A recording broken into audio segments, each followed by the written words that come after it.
seconds decide who lives, every decision matters. The DARPA Triage Challenge pushes technology to work anywhere, under pressure, in any environment, from battlefields to emergency rooms. This isn't just an experiment, it's a launch pad for tools that could actually save lives. Having machines and humans work together is better than each working alone. It's not about the military world versus the civilian sector. It's how you can get one universal tool that will work across the entire spectrum of all. There's this ultimate goal of, can we actually deploy these systems in real settings, working with roboticists and clinicians in order to get a system that works for everyone. There's a natural progression in the systems competition to the data competition, where we're looking at what treatments would that casualty need once they got to the hospital. We're really hoping to marry the two, because we know that when both the systems and the data competition come together, we can utilize that to make the lives of the medics so much easier. We're not just running a competition. We're building technologies for the world's most challenging casualty events. And those technologies are going to accelerate progress for the entire field of disaster medicine.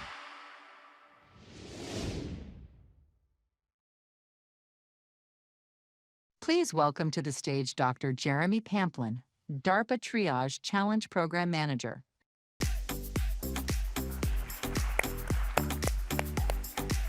All right. Good morning, everyone, and welcome to the DARPA Triage Challenge Event 2 award ceremony. Woo! Thank you all again for a phenomenal week of both competition and for putting on the event for all the staff perspective. It's really been a pleasure for me to witness a competition from this perspective as the program manager. It's certainly an honor to take over this program from my predecessors, JP and Pete, without whom we wouldn't be here today. A few other really important just thank yous for the entire group. First of all, thank you to all the competitors for being here, right? You travel from afar, you put in hours and hours of time, you put in sleepless nights while you're here, fixing all the last pieces of things. Thank you to all our data competitors for the time that you have spent and for traveling here today as well. Again, without you all, we wouldn't be able to make a difference in this world, so thank you all.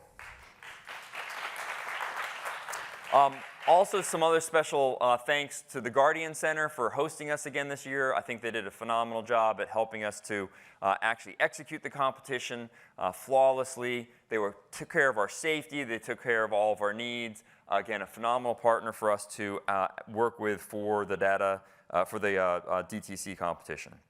A few other people behind the scenes. You know, it takes a lot of work to put together a challenge competition like this. And there are many people that kind of go behind the scenes, don't get a lot of thanks for the work that they do, but without whom we couldn't do these types of great views and videos and tell our story the way that we do. So the big picture crew and the DARPA PAO team who has just been out here interviewing you, taking great pictures, doing great storylines, and are going to continue to tell our story for many, many months and potentially even years after. So for our big picture team and our PAO team, thank you. Other folks that often don't get a lot of thanks for what they do. So we have mannequins out there, we have live actors out there.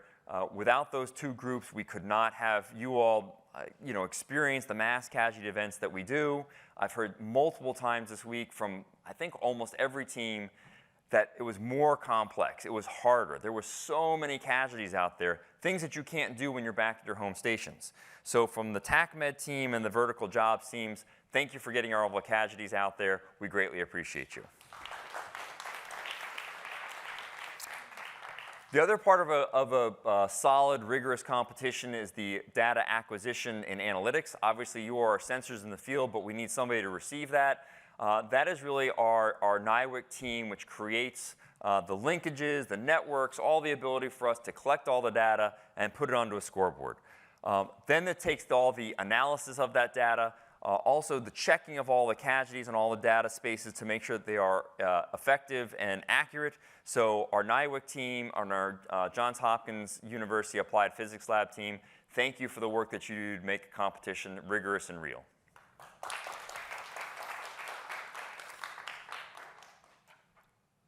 other pieces that often, again, go behind the scenes. So we have a few ladies that have been around here all week working on water and working on food and working on access points and badges and chairs and scripts and schedules and printing and I don't know, but basically everything that nobody else wants to really think about.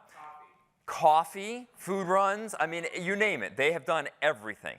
So the ladies from Strategic Analysis, I greatly appreciate you. There's no possible way we'd be able to get this competition, this award ceremony done. Thank you to all the ladies from Strategic Analysis. Again, thank you very much. Thank you, thank you, thank you. Special thanks to the Telemedicine Advanced Technologies Research Center as well. I don't know that there's aside from the strategic analysis team, I think worked multiple long hours and long nights. The Tatric team, I think, put more hours on ground, late at night, early in the morning, getting all the mannequins ready, cleaning all the equipment, making sure that you all had casualties that you were able to assess, analyze, get on the field, get off the field, all those kinds of pieces. They put a lot of legwork into this. They did a lot of lift, and I think we should give them a special thanks as well. All right, I want to call quickly up here, they don't know that I'm doing this, a few individuals who truly without which we would not be here. They've been working tirelessly for the last really year plus. They've been a part of the program from the beginning. Jennifer and Rebecca, if you come up to the stage really quick so we can specially recognize you. These are your CETAs, right? They have been with JP and Pete from the beginning, really making the DARPA Triage competition what it is, or challenge what it is. The competition event this year wouldn't have happened without the two of them. The tireless hours, the numerous documentation events, all of the text messages back and forth, all of the questions answered. Again, without the two of you, this wouldn't have happened. So thank you very much. The last person I need to bring up here is David. David is also new to the team this year. He has been an experienced test director. There has been an energy and a rigor and a exceptionalness, I think, to this year that I have heard from multiple people in ways that I didn't appreciate that it was as different this year as it has maybe been in the past. And I think a lot of that is really bringing this big guy onto our team, making sure that we have all of our T's crossed, all of our I's dotted, and just that we run on schedule and that we run flawlessly. So David, again, thank you for joining the team and for making this event really special. All right, you guys can head on back. All right, and with that, I think I've gone through all of our key behind the scenes and sometimes not so behind the scenes thank yous. Again, a phenomenal week, hard for many, fun for all, and really a lot of energy. We're ready to go and keep moving on to the future. With that, I'm going to call Dr. Ben Scarrett-Davis from JHU APL up to the stage to help me do some of our Superlative Awards. Thanks, Ben? Jeremy.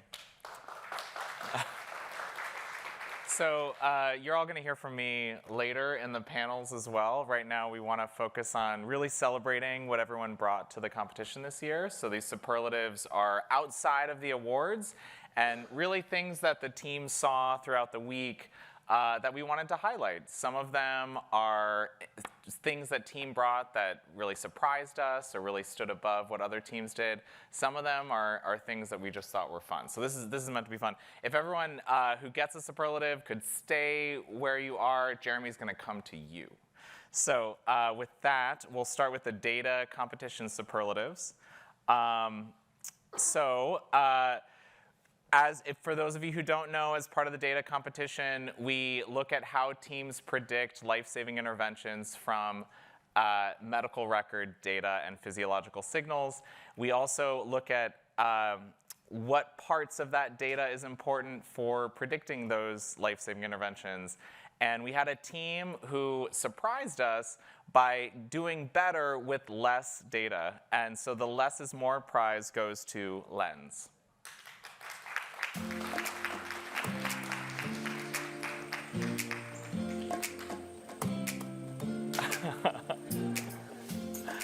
All right, and then we have another team that had the opposite trend. So the more is more Superlative Award goes to coordinated robotics.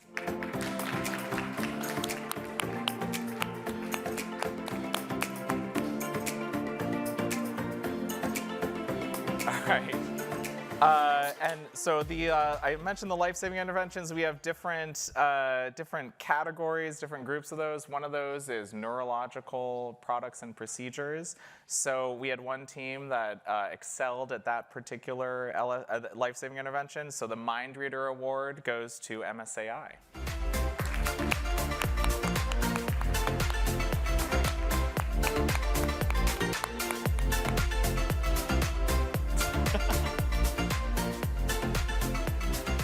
Similarly, the Airway Intervention Award, the Breath of Fresh Air Superlative goes to Critic.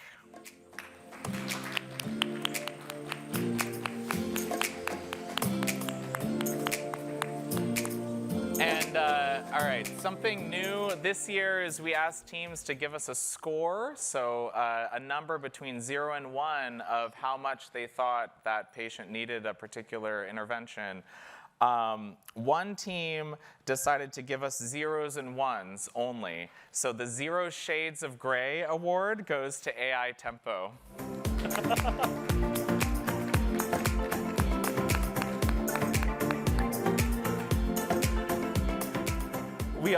We provide a lot of infrastructure to help teams test their code before they submit it to us. We had a team who used it the most. So the 38th times the charm, a superlative goes to AID3D, who is calling in later, but they will get their superlative.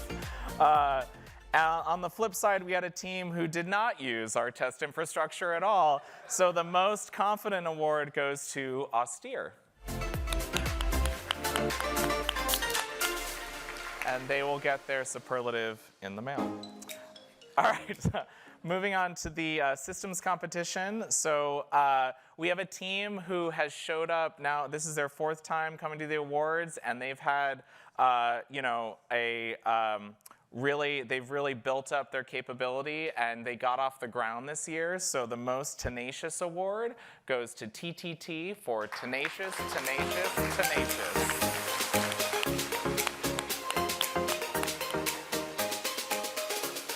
So this year in the systems competition, we focused on teams' ability to locate and report on casualties in a real-world scenario. One team, found the most people in our competition this year. So the No One Left Behind superlative goes to RoboScout.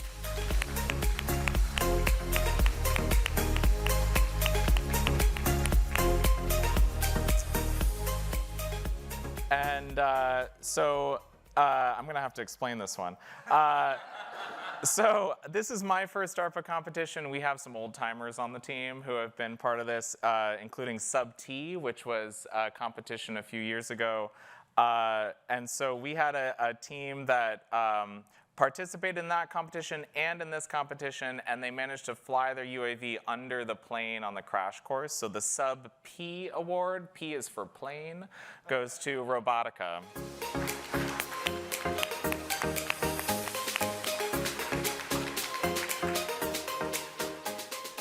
This next team, so the different teams in the systems competition bring, various robots to the course.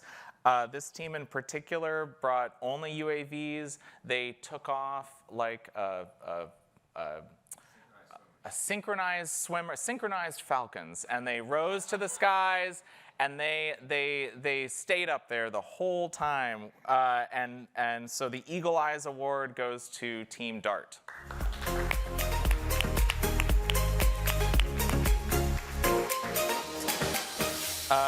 And we had some different form factors, some different aesthetics on the teams.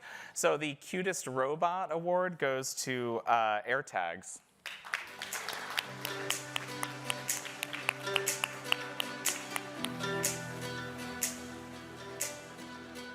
Similarly, we had a team who had the tallest robot. So the high standard superlative goes to coordinated robotics.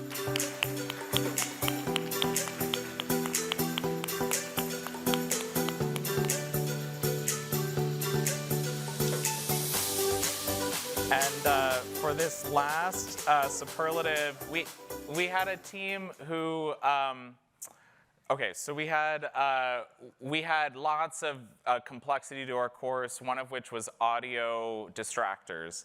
So we had speakers outside, just outside of the course boundary. We had a team whose robot was so clever, it knocked over a speaker. So the Timber Award goes to Pronto.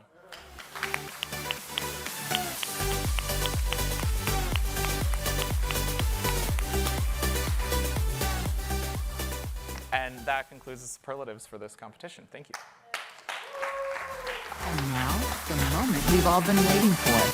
First, Dr. Pamplin will present the top 3 teams in each competition with trophies, followed by monetary prizes for the top unfunded competitors who met a certain benchmark. If your team receives a trophy or prize, please join the DTC team on stage.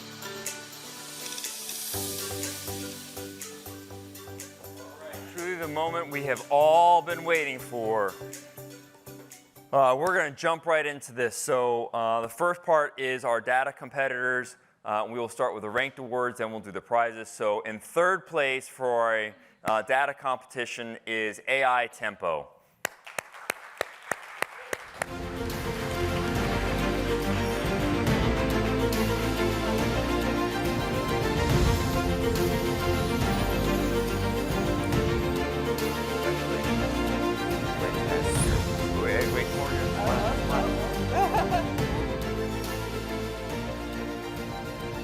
All right, you're good. Thank you.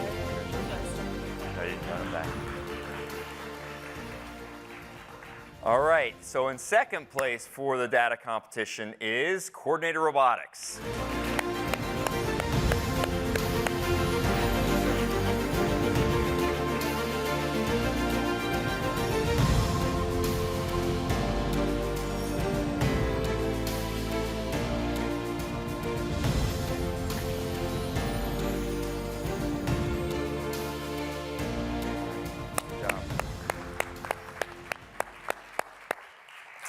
All right, and now in first place, drum roll please, brrr, right? MSAI. Woo! Ooh, that's good.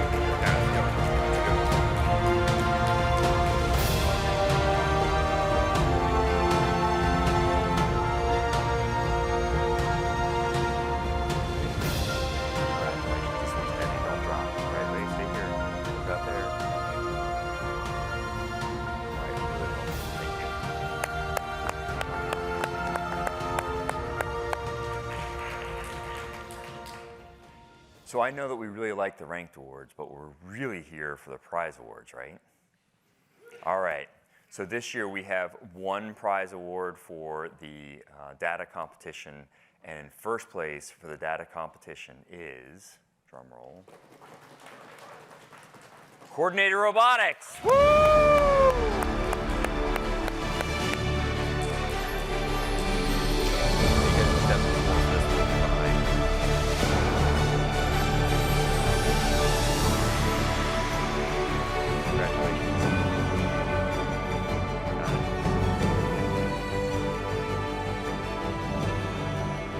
Take that home with you. Go for it. Congratulations. All right, one more.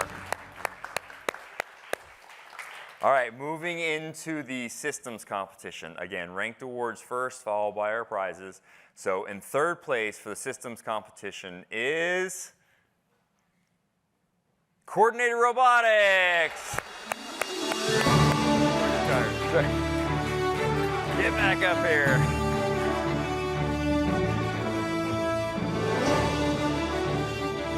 Getting your step for the day. Congratulations, sir. Thank you again. All right, good job. All right, and in second place for the systems competition, we have Team RoboScout.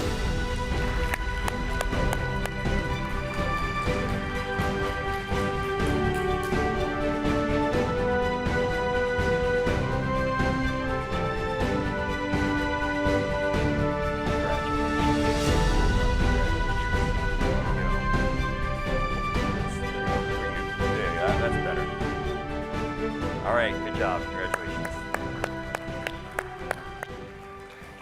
All right, again, now we move into the first place for the systems competition ranked awards. Drum roll, please. Team DART. Woo! You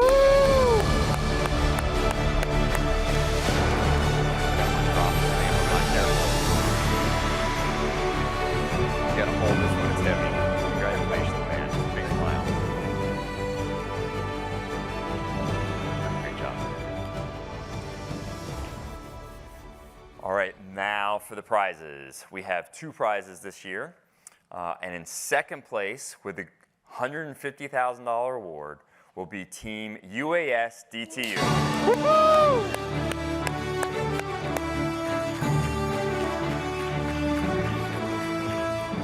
Come on, get them all up here. Congratulations, congratulations. Yeah, we're well done. Awesome, awesome. Big smiles all around. Get up here. Come on, Teeters, get up here on the sides. There, you guys get in the middle. We'll get in the sides here. Perfect. That looks good. Okay. Woo! Great job, you guys. Great job. Absolutely great job. All right, we got one more to go. So first prize for our systems competition. Again, drum roll, please. Make it louder. Make it louder. Make it louder. Coordinated robotics.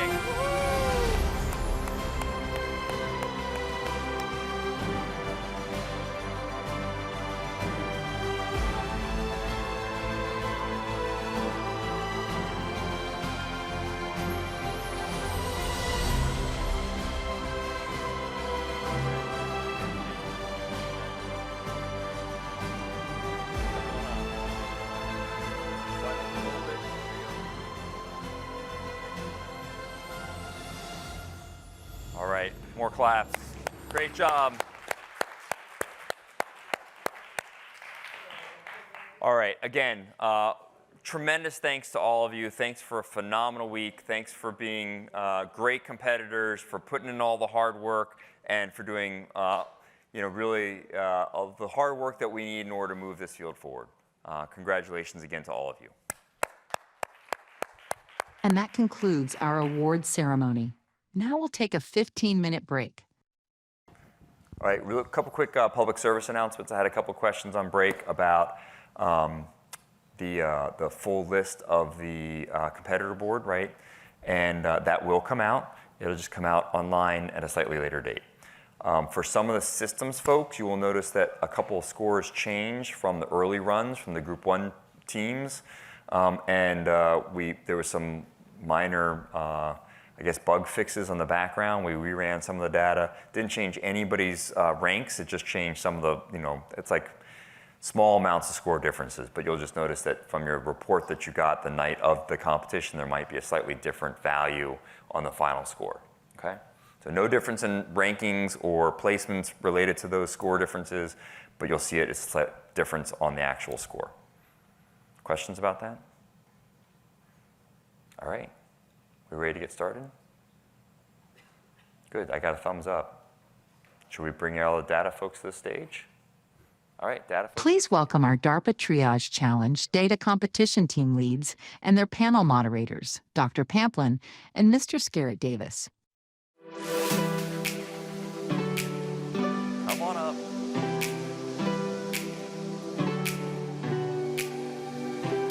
Hey, congrats. You didn't work. Yeah. Any seats? We'll take bookends. Hey. Hey. Welcome.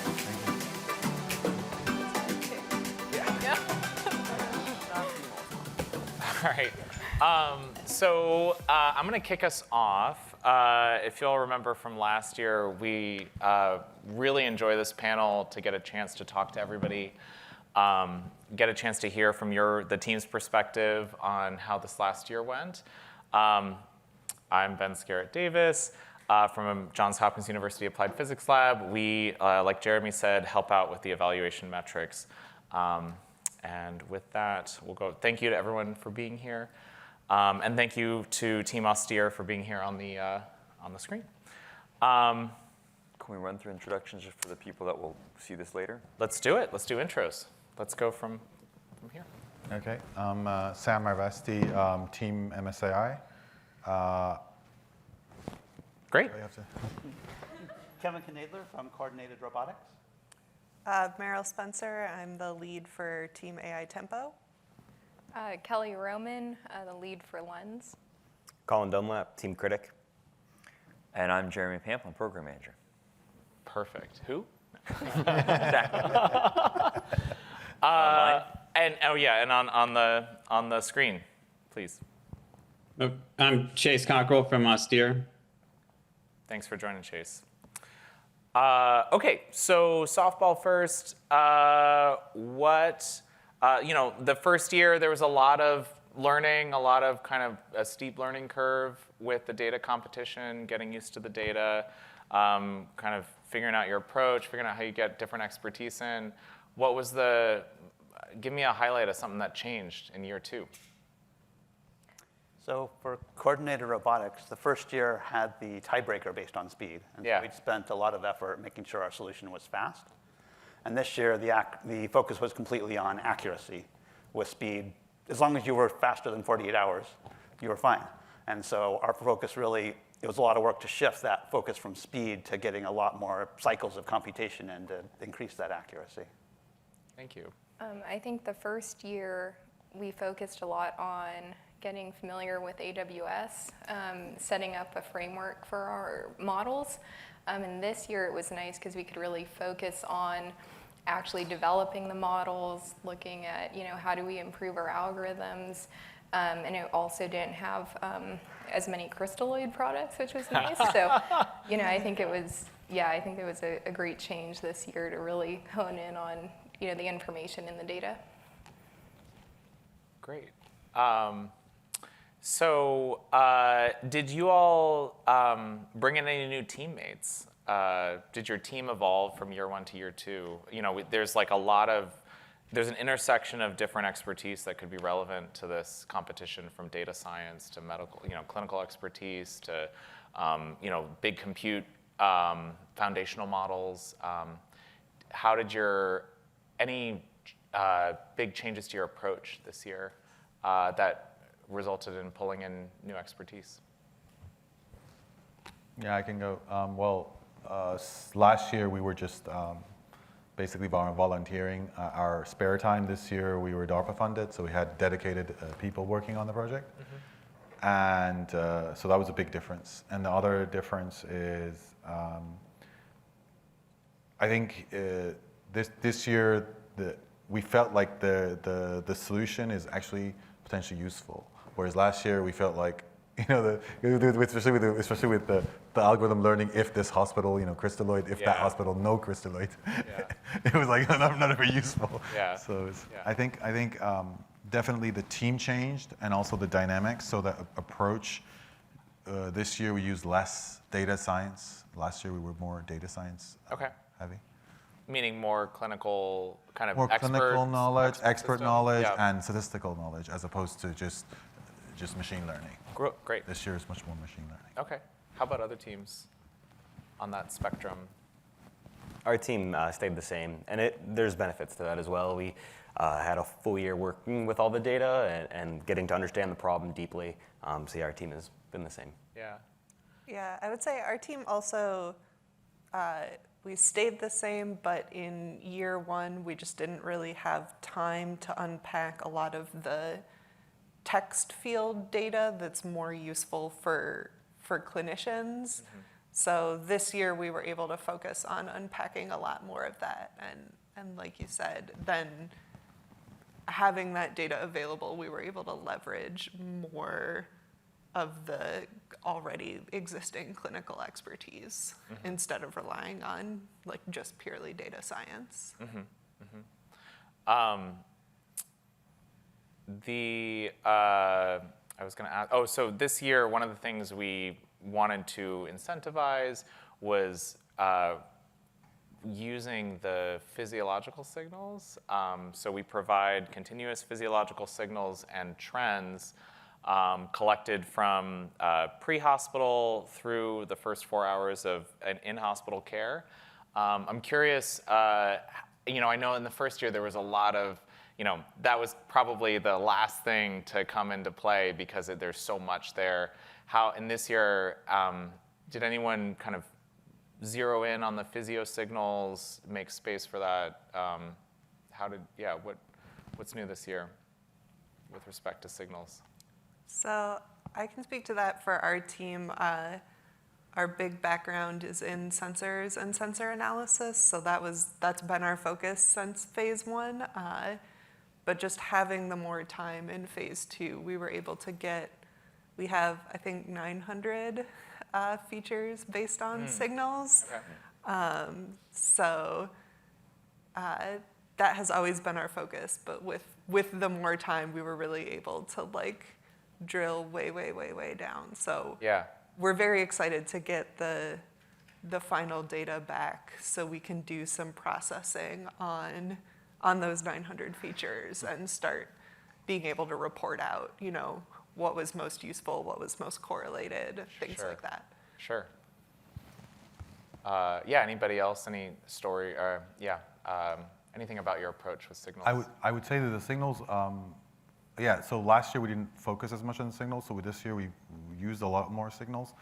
But the issue we also found with the signals is that it's also potentially very noisy and hard to detect noise. I don't know if you managed to find, because that's a critical, problem because there might be some patient which has a unique noise, and then the algorithm learns that noise has a meaning. And so there's no meaning. Yeah, we had one person who was working almost full time on just data cleaning of that initial signal. So that was a big component of getting useful stuff out of that signal, is we did a lot of segments which were totally noisy, did you just ignore them, or? Yeah. So we also getting a robust measure of whether this thing is really just noisy or there's a useful signal in there. That was sort of non-trivial to work out. That's a really interesting issue. Can we dig into that for a second? So tell me, do you have an example of where noise was a predictor?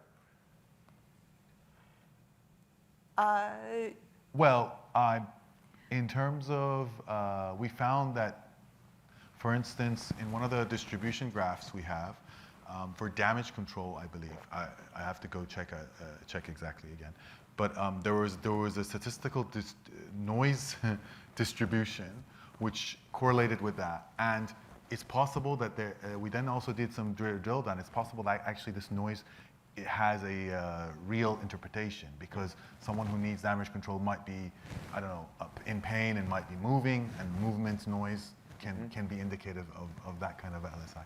So sometimes the artifacts makes sense for them to be assigned a particular, but sometimes it doesn't. So it's a very non-trivial problem. Yeah. Well, I think also there's some LSIs that there are only a few cases of. And so it's very easy for some of these models to, assign correlations that aren't necessarily generalizable, because it's like, oh, it works for, these 5 cases or something, and I can get pretty high accuracy on that LSI because there are only, for example, 8 cases total. And so I think that's what's been really hard, is to try to weight. How do you weight those LSIs more without also weighting some of those spurious correlations? So how did you do it? Well, I'm not sure if we did, but I think one of the things we really tried to do was limit what data was going into our models. Trying to not use EHR information as much, trying to really focus, for example, on just the PPG waveform. Because we know that's something that we can also pick up from a lot of sensors out in the field, that's readily available. Even the systems, track has a lot of that waveform. So that was our approach, at least for year 2. Any others? For us, we've had the same dilemma, trying to debate, is this noise grounded in some injury, some physiological reason, or is it bad sensor placement? Something like this, we took the approach, we were quantifying the noise and using that to modify our prediction, but we essentially didn't throw any data out. You asked for examples. We looked at the ventilator waveforms, for example, and we had noticed that there were disruptions, and they were pretty well correlated to what would appear to be someone was changing ventilator settings, and the system probably had some refresh time or had to adjust to the settings, but we could see like pretty obvious disruptions.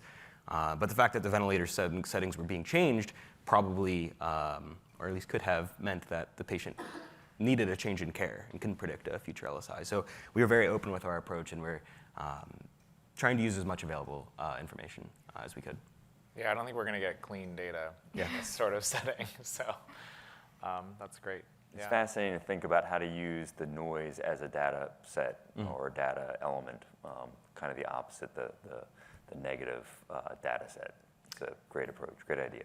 Yeah, I was going to Because that's why we asked, I don't know, Jennifer, one of the recommendations we had is if we can get more information on the sensors, because if we understand how the sensors work, we can model different types of noise. So there are noise which can have physiological meaning, which can indicate the patient, like if you see a patient who's moving around, it has one meaning versus a patient still and totally unconscious. So if the noise is based on the patient movement, for instance, it can have meaning. If the noise is based on, I don't know, the helicopter doesn't have meaning.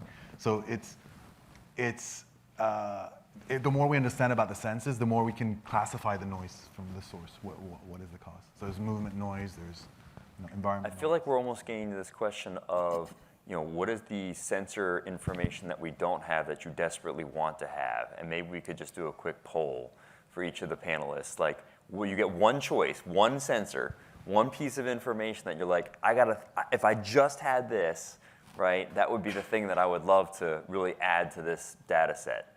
I don't know if anybody wants to go first, but I want to just go down the line really quick. You only get one. You can't say all of the ones that you want because everybody wants more than one, I'm sure. Everybody wants more data, but you only get one. Who wants to go first? Go ahead. If we could get the full specs for each institution, how exactly they were getting PPG data, like what is the name of the instrument that was being put out? Because even if we just have that, then we can look up the relevant. So you want to know the manufacturer? I want the brand name manufacturer number. All right. What version of? I'll go further. I want a copy of this the actual. This is your one. Yes, this is your one. Yes. I want the actual sensor, not the brand. I want an example of the sensor so I can model it locally. Yes, and even better would be if we could go out and you tell me it's a Sony or whatever, I don't care. Until I see the input-output and how it responds to different noise, that's what I want now. And you're just going to assume that all of them function exactly the same way. You don't assume all of them will function the same way. You can't have the ones that you're actually going to be using on a daily basis.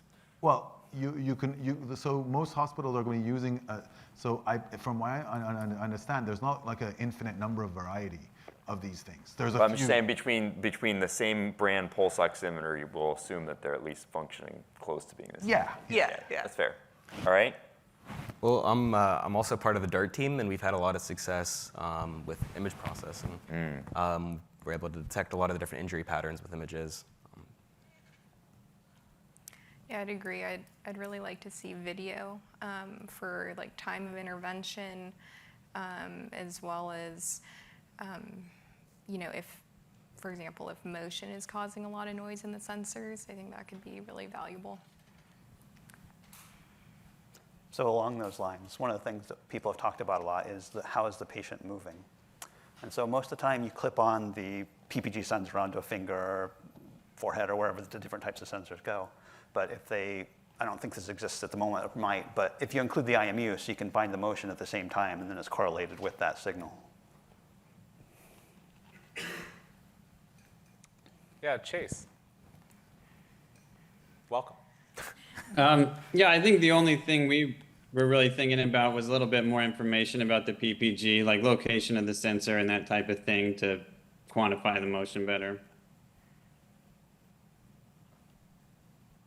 Yeah, I'm hearing a lot of kind of hints at sensor fusion. Like you could have video telling you, helping you diagnose what noise is useful and what noise is not. So, you know, we provide signals from different sensors now. How are you thinking about sensor fusion in your approach with the signals that we do provide? We're time aligning the PPG and ECG data and using a lot of like cross correlation between those two to grab features.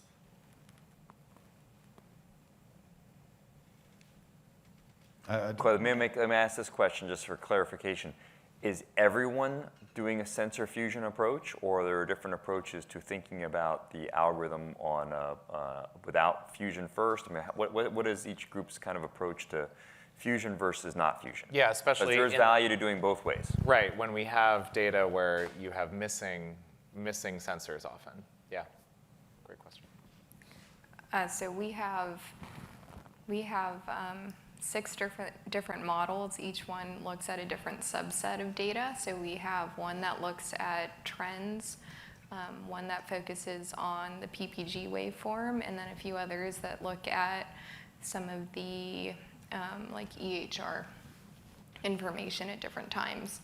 And I think we're still figuring out the best way to fuse that, given that sometimes you have access to all of the data, sometimes you don't. And I don't think we have, you know, a good answer on that yet. That's something we're hoping to focus on in phase 3. Were you surprised that your score went up with less health record data? We were a little bit surprised.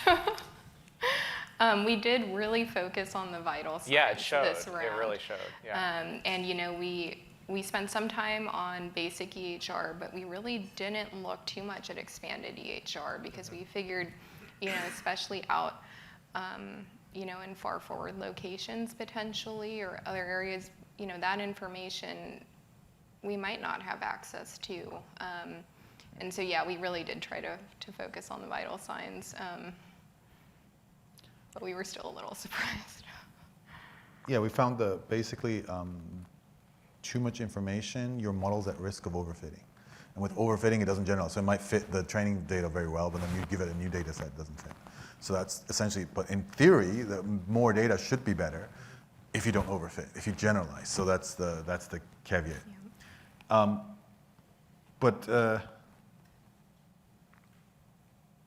I think when you say sensor fusion, I'm not sure what you mean, because we didn't actually like align any of the sensors. We completely used the sensors separately, created features on them, the ones that we decided to use.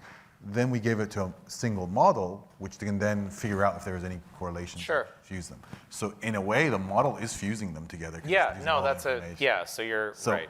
Yeah. No, there's no statistical fusion. So what you mean by fusion is all models, if you give it all the sensors, they'll eventually figure out if there's any relationship between the sensors. Yeah, well, I'm hearing 2 different approaches. One that's, you know, you have multiple models that you fuse post-inference, and you're describing independent features that feed into a single model. So, yeah. Anyone else want to speak? We're doing yet a third method, the more classical method, where we're doing classical sensor fusion on the data originally to generate features and then putting those into a model.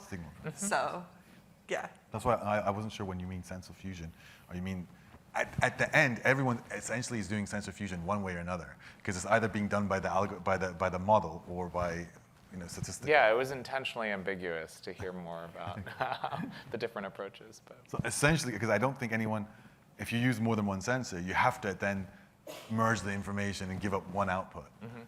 So okay, so I'm gonna keep going down the fusion line. So we have 6 different groups of life-saving interventions that we ask your submissions to predict. In what ways are you predicting those independently or together? Great question. Our approach is independent. It's very simple. We don't have we tried doing some cross-correlation because it seems like there should be correlations between, so if you need bleeding control, likely you're going to need blood products later. We thought, oh, we can do this and try and get that correlation and try and improve our score, but we never succeeded in getting that improvement. Interesting. Yeah, we found there wasn't enough consistency in the direct cross-correlation. But we found that from the features, we want to predict, the one model predicts multiple, because if we could get slightly higher score if we did an individual model prediction, but we also went at the risk of overfitting. So that balance, so we decided that we do. So we have one model that predicts 6 LSIs as opposed to 6 models that then predict each LSI independently, which overfits. So it gives a slightly higher score, but then we tried it with some random, and it would give lower score. So. We tried to focus on the underlying system. So we sort of broke LSIs into neurological, respiratory, and circulatory. And there can be combinations of those. But we were really trying to hone in on, what signatures might indicate that the patient is, failing along maybe these 2 sides of a triangle, and it's been interesting to see what correlations come out. I would say, in phase 2, we did better, surprisingly, at circulatory and respiratory, and not neurologic. And I think that's because we had some, very strong indicators for neurologic procedures, but if you don't have some of that data, it can be hard to pull out. At least that's what we found. We were similar to it sounds like the MSAI team, where we tried to do just a single model. We actually did a single model for all 3 run conditions, both patient populations, and all 6 LSIs. We just had one submission. Wow. There's a lot of benefits to that. I mean, I think you might learn something from the vital. Your model might learn something from the vitals only that it can apply to the full case. And we're even thinking longer term. There's some appeal to having a single model. If you were actually to deploy this in a system, you have one model that you need to maintain, monitor. You don't have to worry about all this model switching and all this context dependence like decision trees. So we see we see some appeal in that sort of one model approach as well. Does compute factor into how you were thinking about using your models and where they might be most beneficial along the care continuum? Your head shaking. I'm just going to say, have you started thinking? Have you really started thinking about that problem set yet? I was just sort of looking at it from the time point of view. That even ours was a relatively slow one. And even so, it was processing a 5-minute segment of data in just a few seconds. And so it's already running 60 or 100 times real time. And so almost any current compute seems likely to be able to handle probably most people's models. Yeah, I think the AWS specs were reasonable for consumer hardware. It wasn't like they were running on anything. I mean, last year we found that teams use different levels of compute. Some teams didn't even, didn't need deep learning at that point. So I'm curious how you leaned on the resources that we gave you, whether you needed them or not. We had to back off for time reasons some of the features we wanted to calculate. Like processing time, you mean? Yeah, because we were a little concerned about running over our competition time window. But even with that, as Kevin was saying, we would still have been, much under, instead of taking like 3 or 4 seconds to process a 5-minute window, it would be more like 6 or 7 seconds. So still much under real time. What you would want for real time. Yeah. Sure. Well, I think the vital signs make this particularly difficult because there are high sampling rates, and if you're looking at, changes over long time scales, at least sample-wise, how do you put that into a model? You have to do a lot of pre-processing to extract features, and that can add, time. Or you could try to downsample, but maybe then you'd lose features that you might need in the waveform. So I think that's been, kind of how we've been thinking about it. How could it be on a, edge processor? How would you handle it if you were getting all this data coming in and, having to like rapidly say, I just need a few things from it. How do you do that? What do you get? Again, not sure we have the answer to it, but it's something we've been thinking about.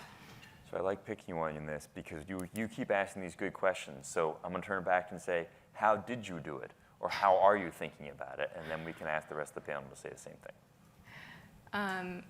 So I would say we found that trends are quite useful. The combination of that, you can usually get trends at a lower sampling rate. And we found in some cases that doing elaborate feature extraction from waveforms didn't necessarily beat the predictions, the prediction accuracy that we could get from trends alone. So I think that was kind of an interesting find that we had. Yeah, I'll say that's a big goal for us for phase 3 is to, we're doing a very little bit of it right now, but we're mostly sort of treating each chunk independently. And the next big thing that we want to tackle in phase 3 is to incorporate more of that long-term data in there. So it's something we don't have an answer for yet, but we definitely see it as like a big piece of the puzzle. I want to open it up to Chase on the line. Yeah, Team Austere, how did you think about processing signals over time? Well, we tried to focus mainly on the waveforms and just use some feature extraction techniques, and also try to use some physiologically informed, like design our own custom metrics that would be more physiologically informed. It didn't work great, but I think it's something we can keep at it. Thanks. So that's interesting. I haven't heard, I think I may have been the first group I heard that said that you were focusing specifically on waveform analysis. Are most of the groups doing waveform, or are most groups doing the discrete data elements right now? Both, I think. You're doing both, okay. Yeah. So actually most are doing both. And phase 2 definitely.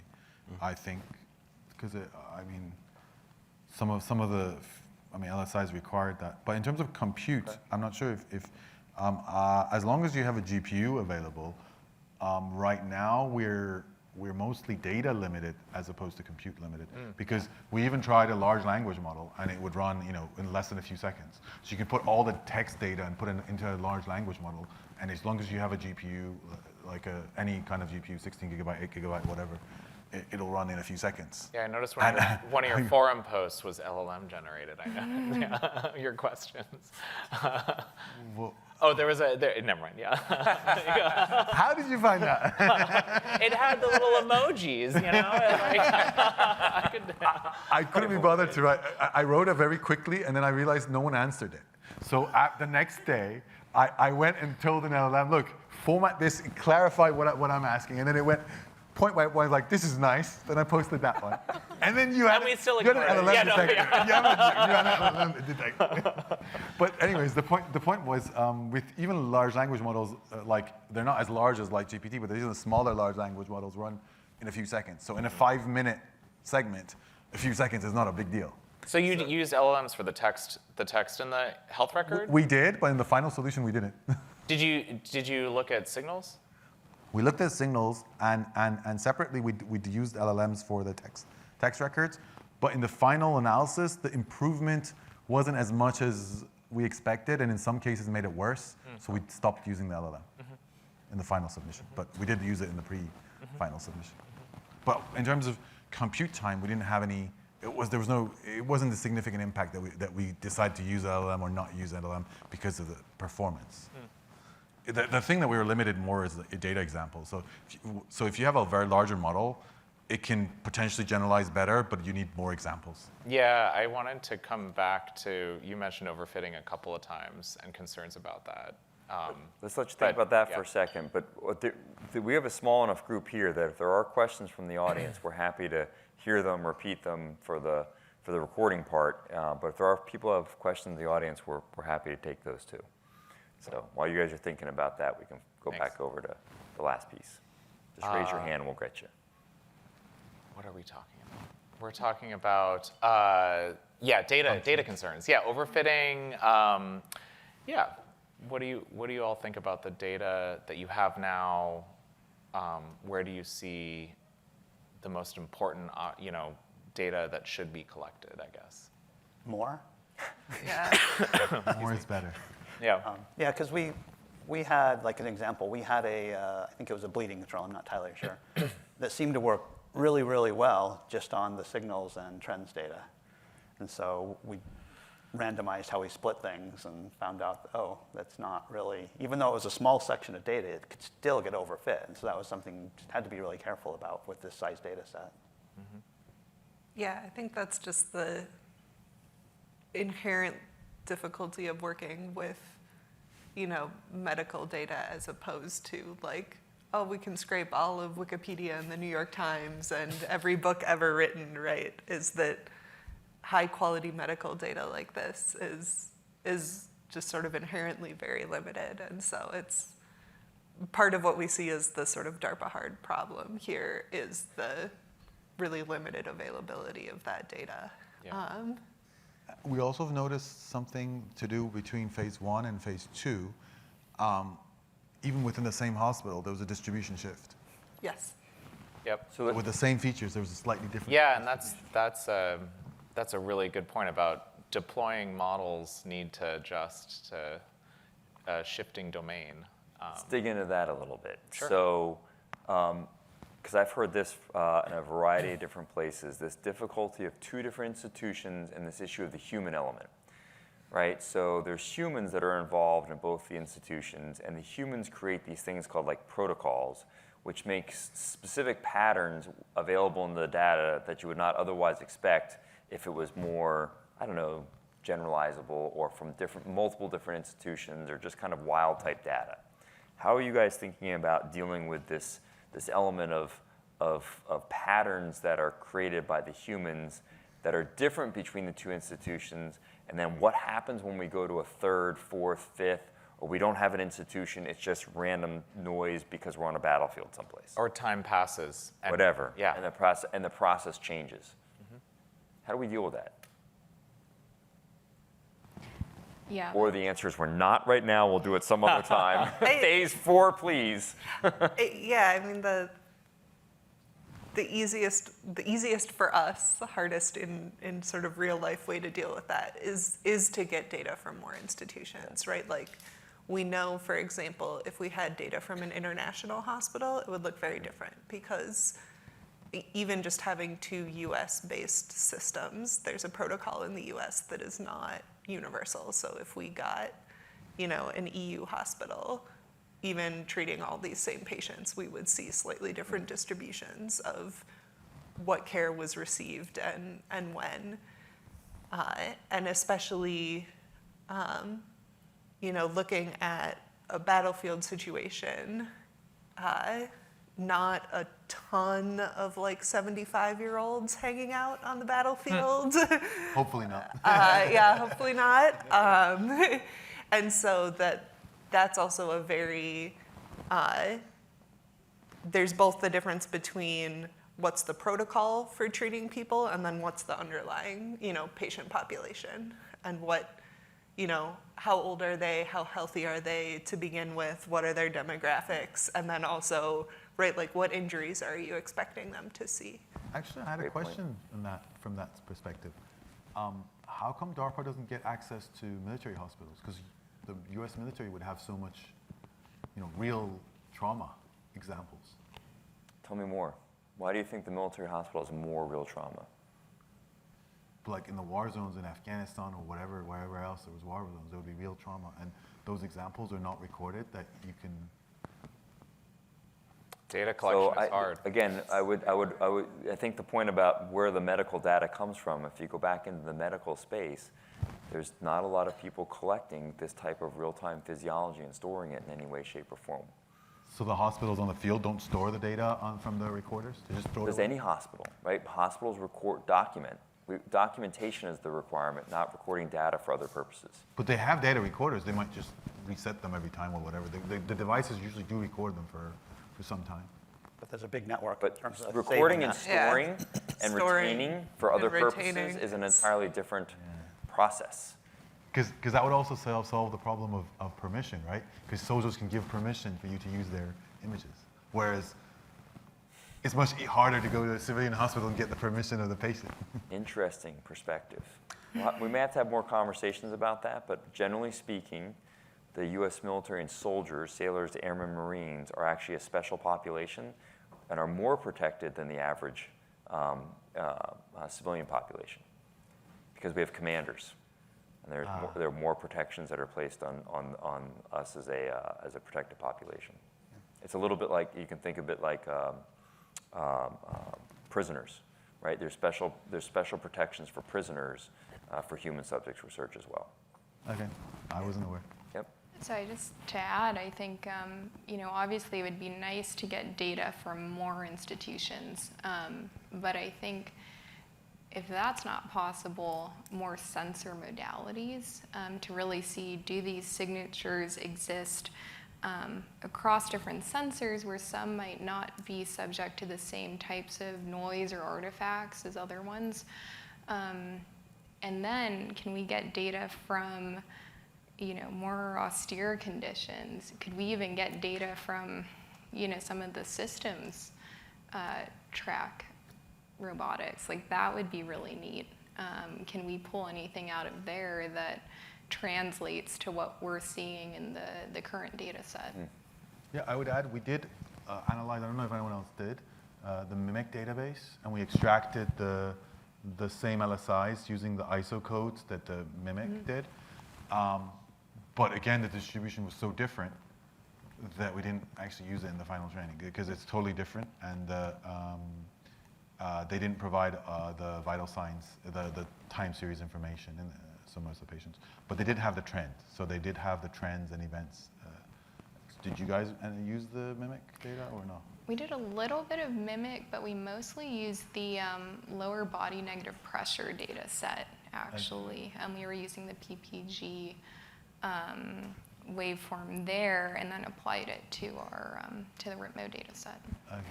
Yeah. Let's keep going on this. Yeah, go. We also did that. That was a really helpful data set because because it was taken in a more of a laboratory setting instead of a trying to care for a patient right now setting.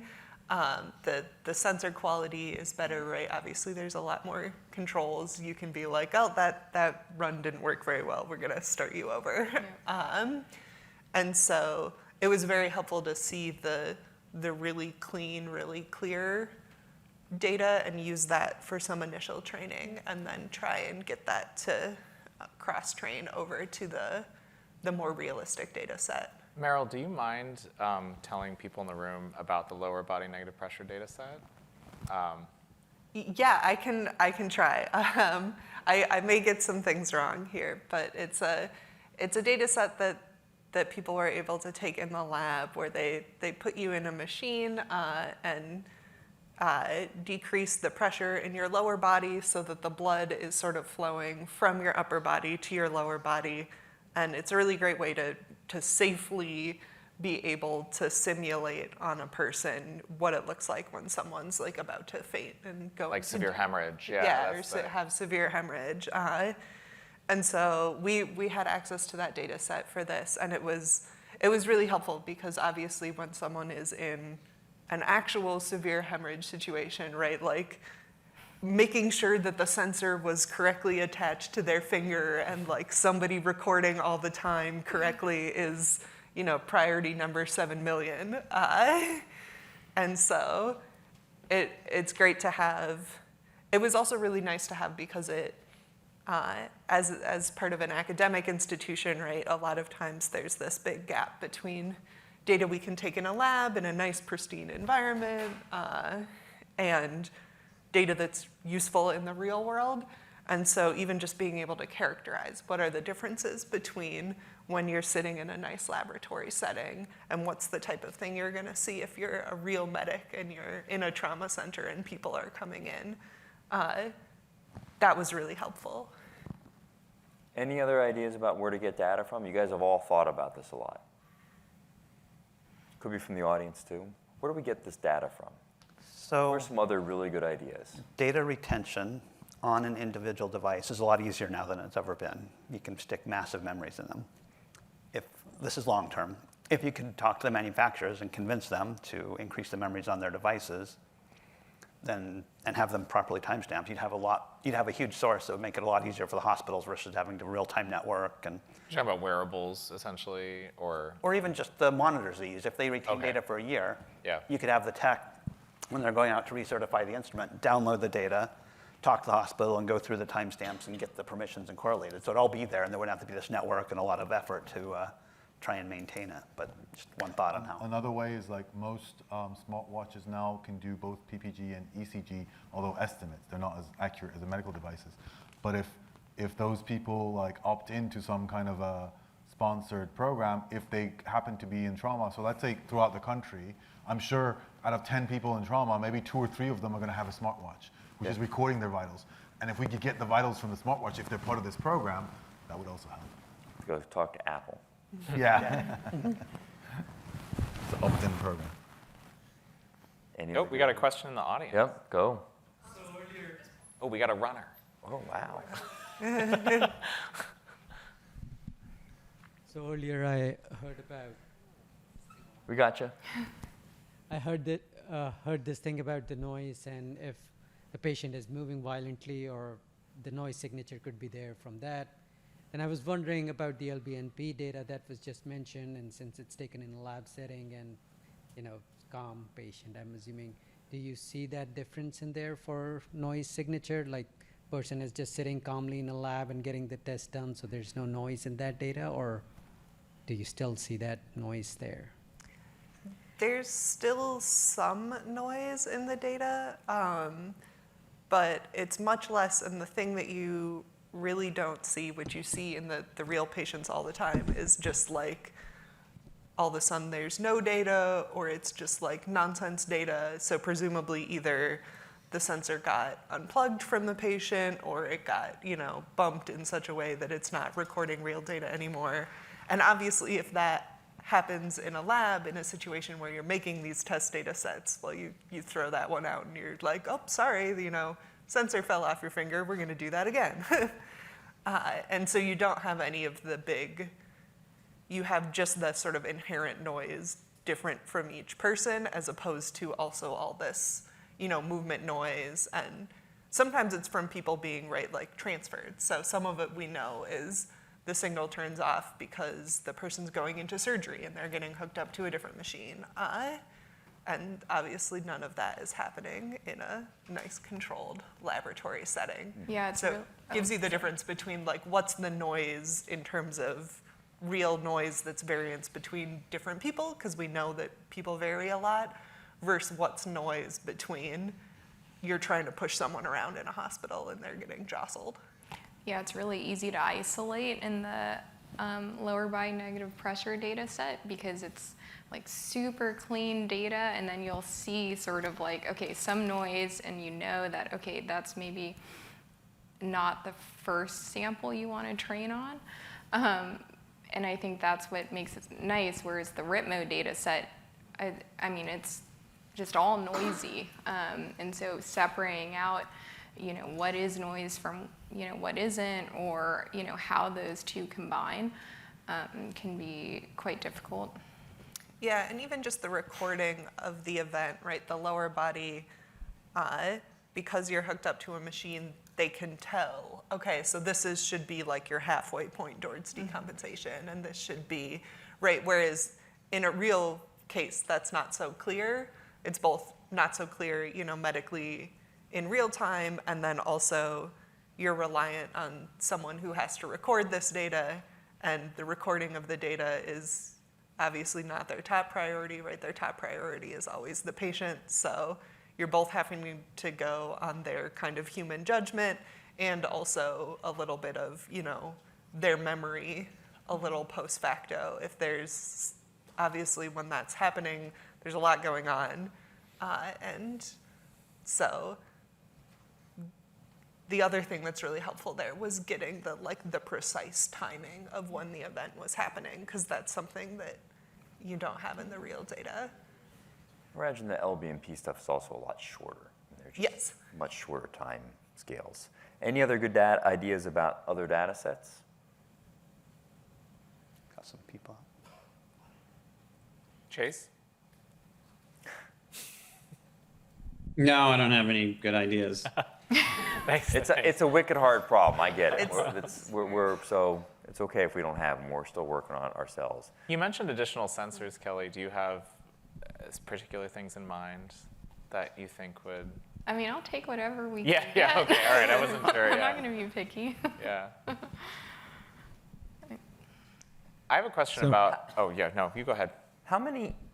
So you guys have brought up several times this issue of the noise, and it's difficult because in the real patient data, when the signal gets noisy, you don't know why. There's a lack of ground truth. We're going to try to address that in this next year with some version of video. We'll see how that goes. But there are, how many examples do we need? How many examples do we have to have about why something is noisy in order to make that helpful to you? Well, I would say that you'd need a classification of different types of noise. So for each sensor, you want to say the attachment noise when it first attaches, then the detachment, there's some kind of noise that generates when it detaches. There's noise for movement, and there's noise for external vibration. Does that have to be part of the real patient data set, or if there was just that stuff separately? It could be separate, right? Because just like the LBMP data, you can attach a sensor and say, okay, now the patient's moving their hand, and then you record that segment. So with labeled hand movement, you can then say. So you need examples of noise. Yeah, just examples of noise. So it's a healthy patient, and then we can classify the different types of noise, because you can say when the car stopped, this is the ECG signal when the car is moving or when the helicopter is moving. So we can then isolate the helicopter noise. And so every single element produces this different noise signature within the sensor. Yeah. So some of this sensor noise is something that you could collect out, with volunteers outside of a hospital setting, right? Just, okay, now put someone on a cart and, jiggle them down. Do we know how the many hallway, examples we have to have of those off. in order for it to be useful? Just a big category, right? The movement noise, attachment, detachment noise, and environment noise. Maybe we'll have to get with you all. I'm going to say have some responses. 50 to 100, so it's a lot. Yeah, I was going to say. Yeah. Yeah. Yeah, some percent of, I think, the cases we have, if we have a certain amount of, LSI cases, then it would be nice to have, depending on the type of noise, I'd say some percent, probably depends on the type. There's lots of depends in this, I get. And I think we'll take a note to think about getting from you all a perspective of the different types of noise we are interested in trying to classify, identify, quantify. I don't know if maybe all the above. Identify, because then you can see, we can more accurately tell whether this is one of the noise types that we know about or is something we unknown. Yeah, it's a great idea. Just one other comment to try and nail it down to be more implementable. The other thing that would be helpful is if you had different groups, like the two groups in RITMO, each used their own instruments and created that noise on some volunteers, and with a couple different groups. So you had that variety of... The sensor, that's a sensor response. That's why I wanted the sensors. Yeah. Do you all have any questions for each other? We got another one. There we go. Thanks. Okay, so maybe this is weird, but I'm wondering if the IC is collecting the ISR, the FMV, and the spectral imagery, is there some way to derive some of that data for trauma context? And I'm wondering how we could leverage some of that data potentially. Is that for me?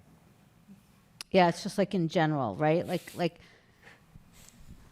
there's a lot of interesting data. Like somebody up there had said imagery data is very important, right? And then we started talking about transformer models and things like that. So I think it's Wicker has a lot of imagery data from the Russia-Ukraine war that's publicly available. And then for data that's not publicly available, could you talk to the IC and ask for derived data that they might have related to trauma that they've collected from ISR multispectral FMB? I don't know. It's like I said, it's a kind of crazy question, but it's just another rock to overturn.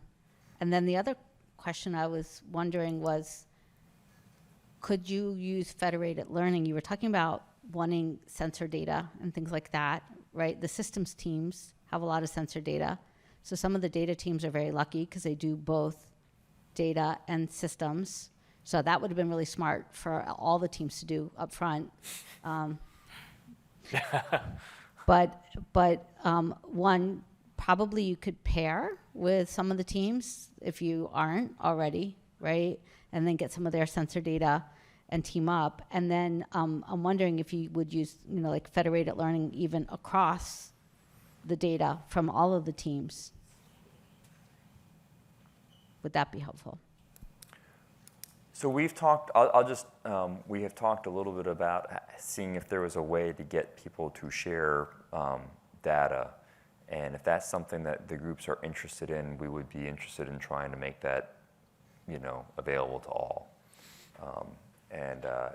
We'll have to have that conversation probably later. I don't know, can we say anything more about that? We're interested in if people are collecting some of their own data to see how we could share it amongst the teams, but you have to be willing to do it. And the last question I had, because I might have missed it, was so each type of event, like the plane crash versus some other type of disaster, right, has its own kind of context and epidemiology, right?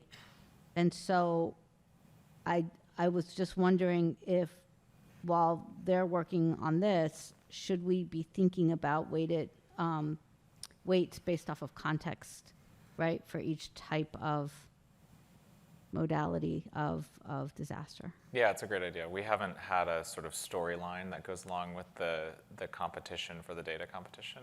It is rooted in just the source of the data, but that's a really interesting idea.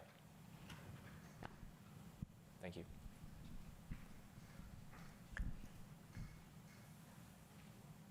All right, back to the panel. Any questions for each other?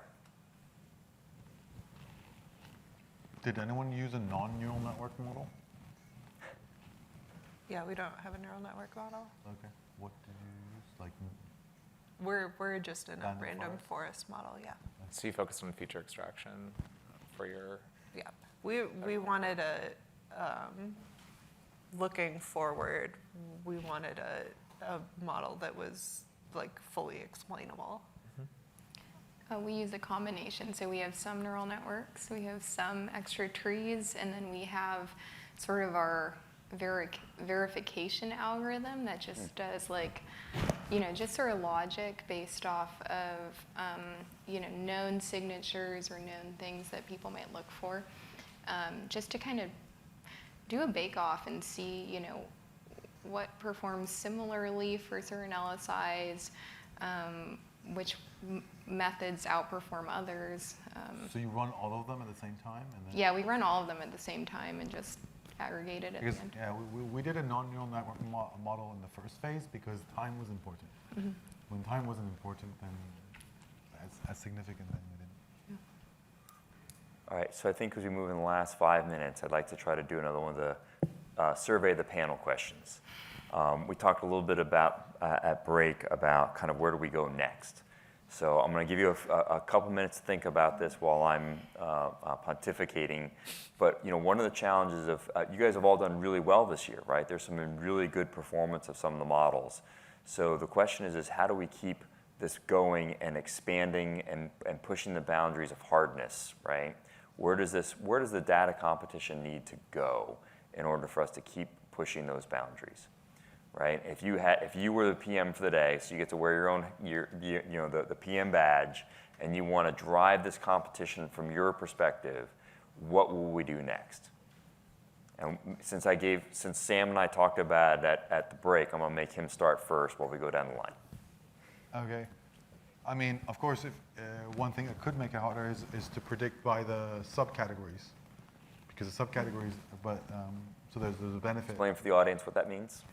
So right now we have a category which produces, let's say, an airway, both the medications for airway and the actual intubation, and then the post-intubation medication, they're all categorized as airway. Whereas if we predict the subcategories, it becomes harder because there's less examples, but it also more specific in terms of how how the physiology reacts.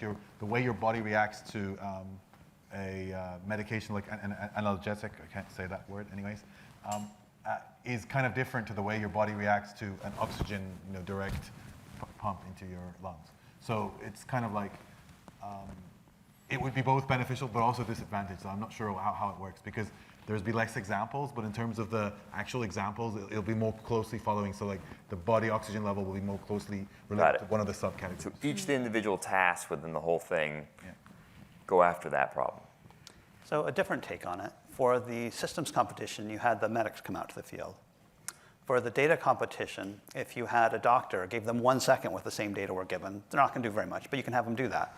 Or 5 seconds and then 5 minutes, and compare, benchmark basically, how would a real human doctor do with this data versus the systems that are doing it right now. And that would really help drive the systems forward, because they have some clear goal of where they're trying to exceed. You mean expert system golden standard? Yeah. So you have a gold standard where the guy sitting there looks at the data and decides, and then your algorithm looks at the data and decides. Yep, and at different time frames, just to make it fun. Because obviously, a human doctor, given the 3 seconds our systems run in, isn't going to do as well, but realistically, that's not the case. And so it's fun to have those different time frames and see, compare things. Or blinded. You could run in the background and then compare. Yeah, I would say from my my bias as a signals person, it's looking towards a more operational system, right? Getting a 5-minute chunk of data is kind of weird. What would make it real hard, also real hard for JPL in terms of trying to design a competition around it, would be make the data streaming. But barring that, potentially make the data into 30-second chunks or 10-second chunks or something that you're, in real life, you don't want to sit with your little model and be like, well, I'll come back in 5 minutes and see what it says. That's not a great look. Patient struggling to breathe, and like, let's wait 5 minutes. You gotta wait. Yeah. Okay, now you can give them airway. Ding. I got you. All right, that would certainly make it a lot harder, but also move it towards a, These are good ideas. Keep going. So in a similar vein, I think it would be cool to get this on actual hardware and get it in a scene where you could start actually processing, patient data live, maybe going towards a lower swap system where you really, you don't have access to AWS resources, maybe. How does that look? And can you actually get it out there, start getting feedback on it? Be hard but fun. Mm-hmm. One of the real positive changes we had seen from phase 1 to phase 2, at least in our opinion, was the move to providing confidence values for your LSI predictions.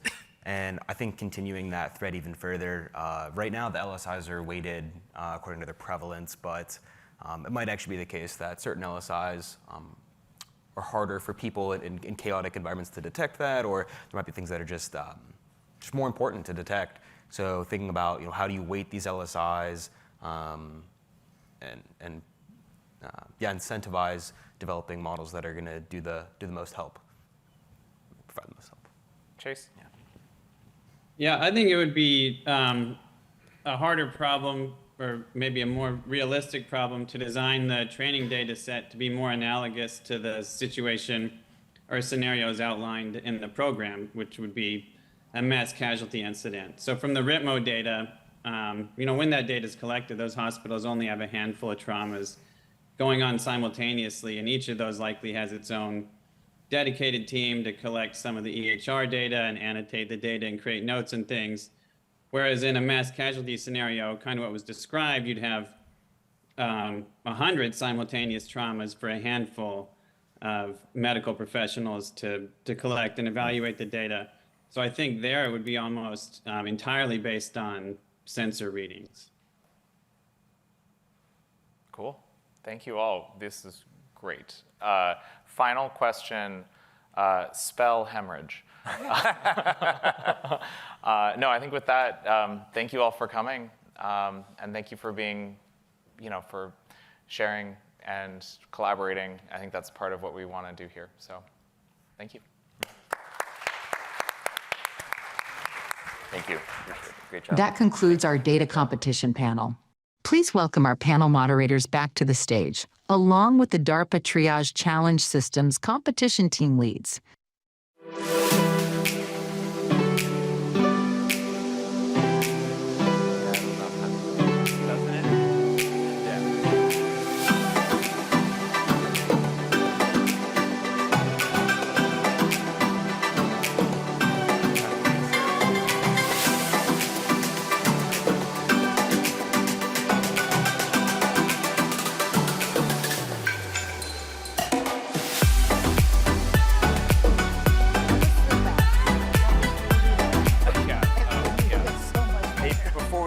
I know that that's just a lot of fun. It also shows us how hard some of this is, right? So, when we put those things up there, it's not because we're poking fun at any individual in particular. It's just enjoyable to watch the challenges that we're all overcoming in this space, right?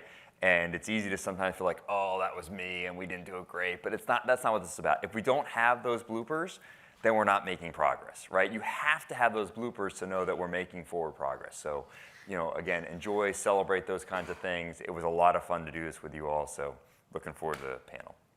Yeah, Ben? Oh, drop my mic. All right. Can you all still hear me? Yeah? Okay. So let's start out with intros. Sounds great. Please. I'm Kevin Knadler from Coordinated Robotics. Kimberly Ellenberg, Team Chiron, Carnegie Mellon University. Sam Kalachis, Team DART from Battelle. Amandeep, Team TTT. Cleo Baxavani from RoboScout, University of Maryland. Justin Pio from AirTags. Martin Lohi from Robotica team. I'm Eric Eaton from Team Pronto at the University of Pennsylvania. I'm Chirag Sehgal, Team USDTU. Great. And I'm Jeremy Pamplin from the program side of the house. Thank you. Yeah, so let's start out with the same, we'll do the same thing that we did just now. First year, a lot of lessons learned. How did you head into the year two, and what was your top priority this year? I'm happy to go first. Please. In year one, we, while still focused on speed, we're really focused on getting the assessments right, and we spent a lot of time trying to get really accurate vitals. And you guys had the medic panel, and a lot of the feedback I heard was, while that's important, like we need to get top information first quick. And so we changed our strategy a little bit this year to go really fast and get like high-level details to back to the ground station, back to the medics as quickly as possible. So that was something new that we tried. Did that mean new sensors? Did that mean new strategy, navigation strategy? Okay. Little both, yeah. Cool. Yep. So one of the things that, so last year we definitely learned perception matters, as well as the type of agent you're using to move your sensors in order to sense.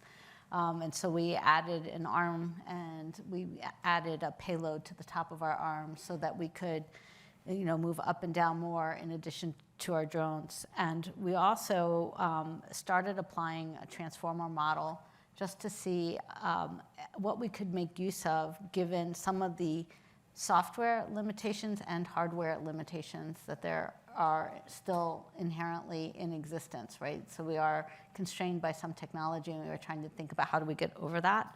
And finally, we spent a lot of time on our graphical user interface, but not not just for the medic. We really put a lot of time and thought into how do we know the health of the system if it's particularly not in line of sight. How is it functioning? What does that look like? And how would we identify, how could we correlate that then with things like drop data packets and things like that? And so we built a base station out that really allows us to look at, through that graphical user interface, what the health of the swarm would be. The TAC plugins were something we did with the graphical user interface for the medics so that we could autonomously begin to update the ZMIST report and the 9-liner so that if the medic is in personal protective equipment, that information is captured, not just the casualty location, but the information that would be needed that they need to send up to headquarters. And that we were hoping would save time and not disrupt them from taking care of their patients and still leave their hands free. Moving from last year, it was more deterministic, OpenCV type model, image models. Now, moving over to more probabilistic, VLM dependent models. That was one of the big changes. And UI was also a little bit of more focus because, well, last year it wasn't really required, but this year it was. So thinking about how it could be beneficial and stuff. Were you doing that for yourselves as well? Like Kimberly mentioned, using that as sort of a diagnostic tool, in what ways did you mean UI? Well, both. Thinking about how it would be useful for a medic, for a first responder, versus also how I can see the information more quickly while running the runs and stuff like that, instead of looking at a terminal with the streaming data. We upgraded our UAS system. The version that we had for year one didn't serve us as well, so we did a full upgrade. That also allowed us to add some more sensors. Now we have a gimbal on it, and we also included some sensors on our UGVs, especially for the night runs, and higher accuracy for the vitals as well. And we did work on the health of the system to know what's out there. And also, since year two was not required autonomy, so we could have teleoperation, we also developed some tools for the operator to know exactly what's going on with their system when they're actually driving the robots. Yeah, I'd say actually autonomy was a big focus for us, where we were entirely teleoperated for the first challenge, and thinking about how to move to that. We had a new ground platform, and ground autonomy is a whole nother beast from air autonomy. So we had a lot of things to think about on that, as well as just, building up the system and trying to shave off rough edges. Okay, I just wanted to mention that for us, this is the first year. Yes, welcome, Robotica, yeah. So the difference is big. And the focus was full autonomy, which was maybe too big step, but that was the plan. So. For Pronto, the year one system was entirely centralized, where we just used the robots for data collection, and then things had to be streamed back to a rather beefy base station in order to do the computation. This year, we made everything distributed. So all the computation is now on board our robots, and made our base station extremely light. It can just be a laptop, which is great. But that involved taking algorithms which were otherwise quite large to fit on a big, beefy workstation, compressing them down, making everything fast, efficient, reducing memory footprints and so forth in order to allow us to put it on the robots. The big advantage of this is that the system now works in communication-denied environments, where you can have a robot out of range, it can gather data, make decisions, then once it's in comms range, report back and sync up. Cool. I think for us, we did slightly different. This year, we shifted some of the stuff back to the GCS because we wanted more compute and more accuracy in terms of some specific fields. On the other hand, the fields that required to be sent as quickly as possible, we computed them on board. So that was the focus. There was a shift. Last year, we did everything on board, but this year, we wanted to be more sure.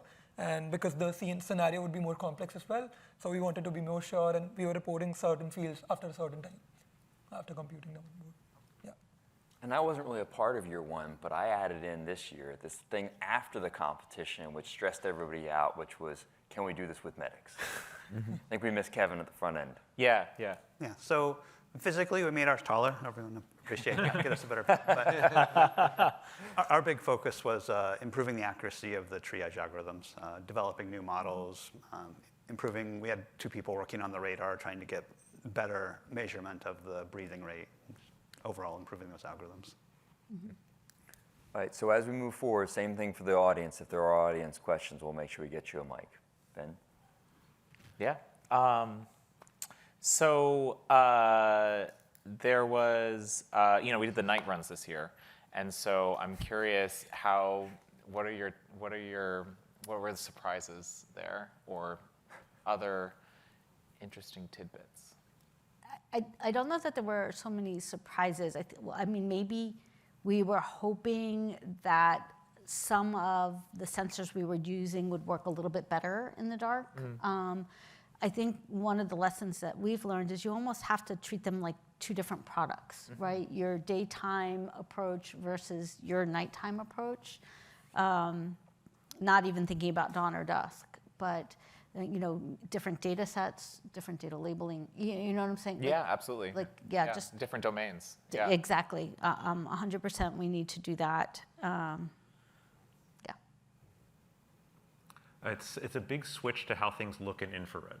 In RGB, you might have a nice, moulage applique that looks great, nice and bloody. Under infrared light, it's very, very dark because it's cold, right? So it looks very different. So how do you actually build a system that would generalize under that case? You don't want to detect, there's a cold patch on someone. That means they have an arm injury, right? Or that means they have moulage on them. Yeah, exactly. Right. You don't want to be able to detect moulage. What you want to be able to do is detect injury, which is kind of a different level on top of it.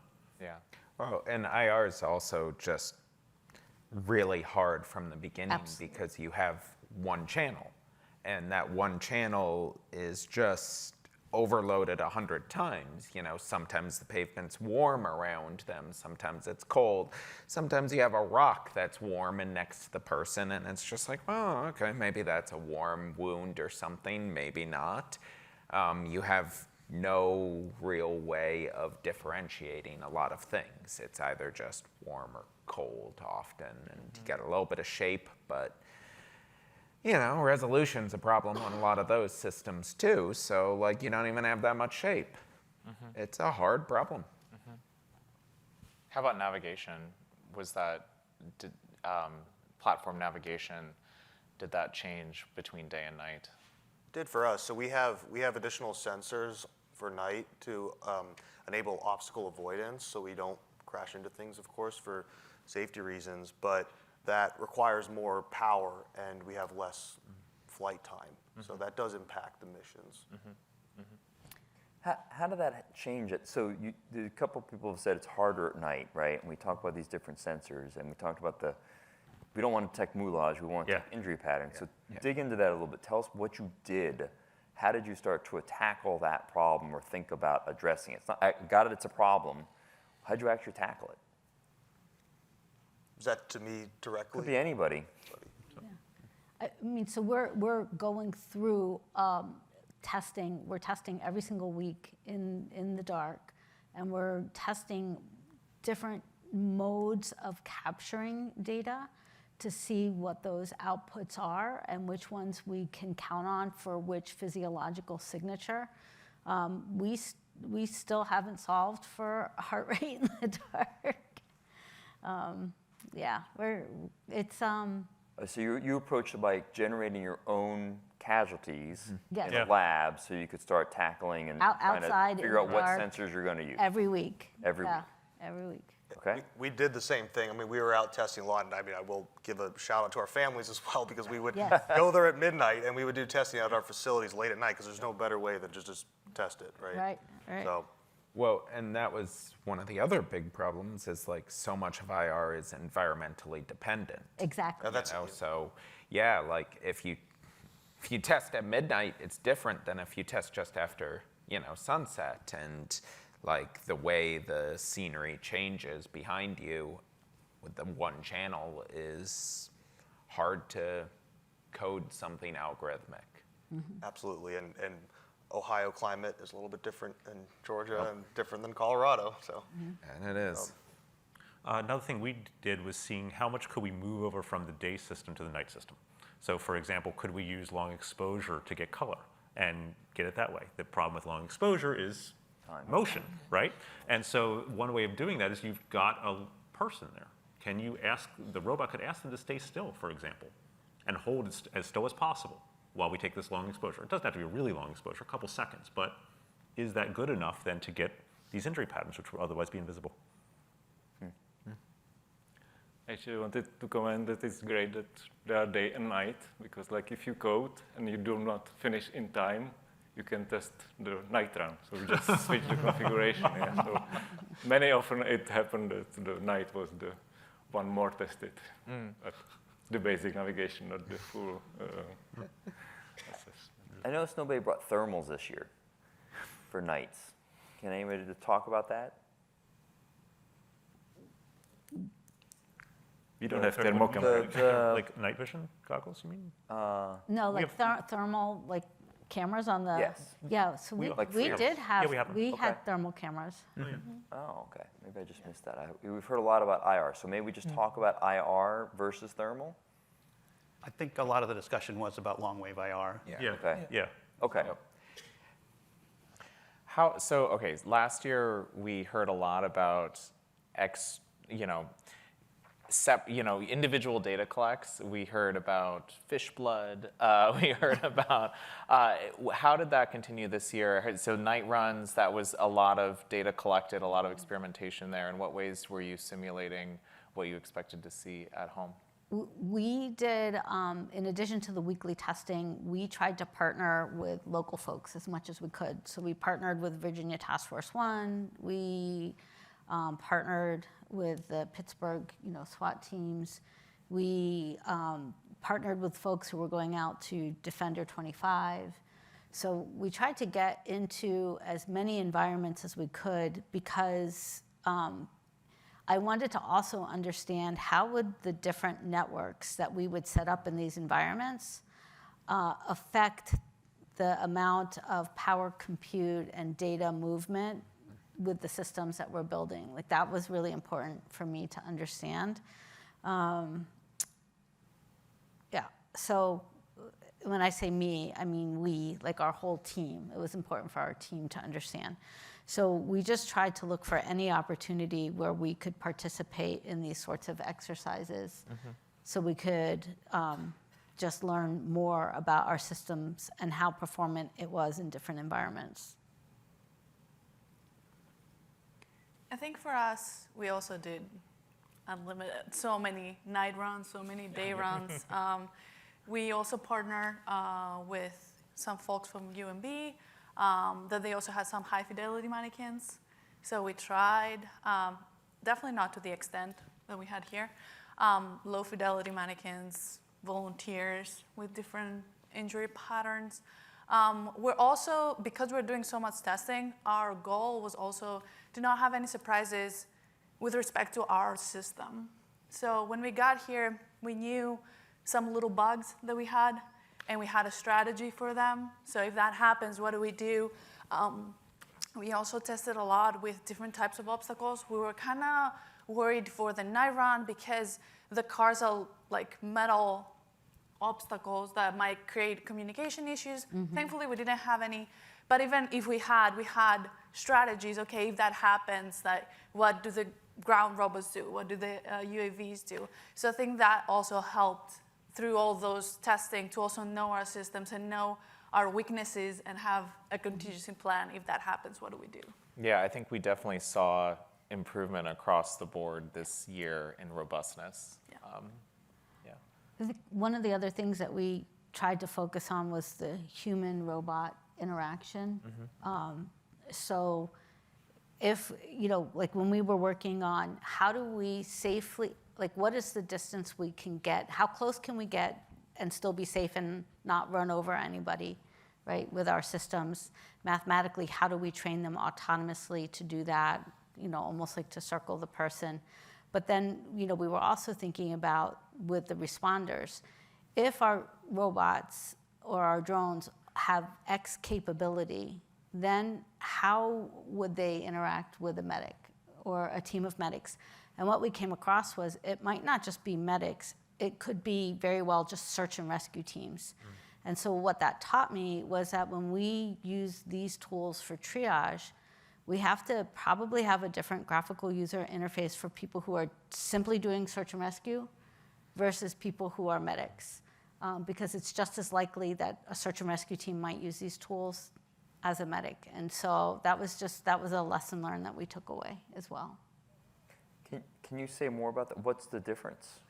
The search and rescue teams, what we found, we did this during RDAX, was that they would basically just go find the closest person and just start to extract them. And they did better, they and infantry, like if we were trying to help infantry to extract their own people because medics weren't on the scene, they did better with stoplight, red, yellow, green. Green meaning go get that person.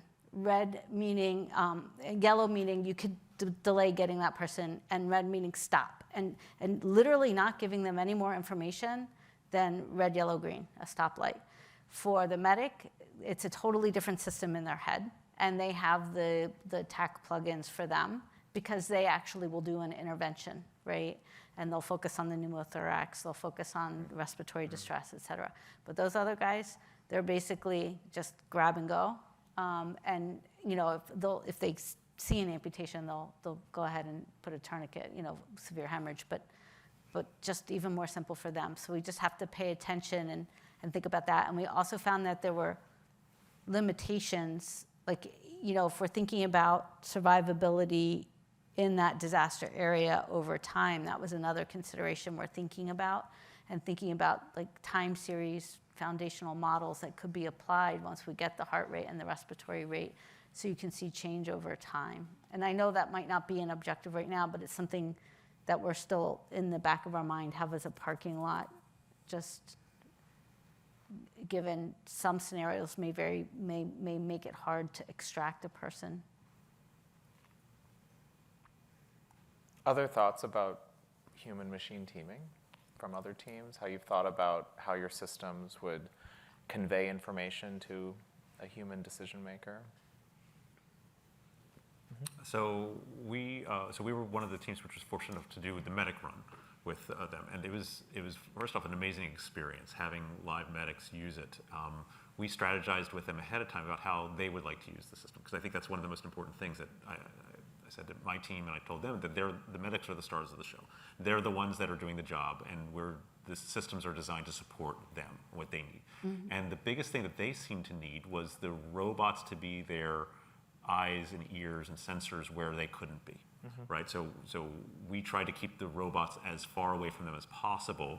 And during the runs, once they did their initial assessment, we then sent the robots to do reassessments in that area, pretty much proportionally to how long ago the medics had been there. We also did the medic run. We were also the first one, so we didn't know what to expect. We did talk to our medics ahead of time. I was like, how do you want to approach this? We were able to give them most of the locations of the casualties before they entered the run. So our medics, they essentially looked at it right before they ran in. They saw the location, they saw the distribution. I was like, okay, that's how we're going to split it. And then they also asked us to stay away as much as possible. We also had that idea of when the ground vehicles detect like a severe hemorrhage, just speak up and tell them, hey, there is a severe hemorrhage person here. Like with audio? Yes, with audio. Okay. So we were kind of on the edge about that because we weren't sure if it's going to be distracting or not. But the feedback that we got from them was like, it was actually pretty good, because first, they would get that also they knew the name of our robots, and our robots have different colors. So they knew, like the robot will say, this is Cairo, this person needs attention. So they will know where to go next. But even if they were in the zone assessing someone, they liked to hear that, because they were like, okay, we need to run. There's more things to do. Because they were like, when you're in the zone, it's hard, like you kind of lose track of time. So you have this voices kind of helped you. So that was an interesting insight. And I think it was very interesting to see different types of medic along the pipeline have different needs. our medics would like, and different medics that I talked to afterwards, they were like, when we get there, it's our quick and dirty work. We need to know if there's pulse, we need to know locations, and we are not, especially, their hands are bloody, so having them in front of a tablet, try to press, and then it doesn't touch. So that it's an interesting concept that we hadn't thought. And maybe having the full detailed that the robot can provide maybe can be to the medics after these people are safely out of the battlefield. So even medics in the same, like different parts of the pipeline might need different UIs or different approaches or different information that they need to see in front of them. That was one of the things that I picked up on too, talking with them, was that if we could take the payload and actually take it off the robot and hang it in a D-content or hang it in the collection area, and it could help with continuing to monitor them as they continue to extract folks. That was also something they had thought, because then the robot is not in their way, and it's still continuing to be helpful. So it was another approach to this that we, hadn't really talked about.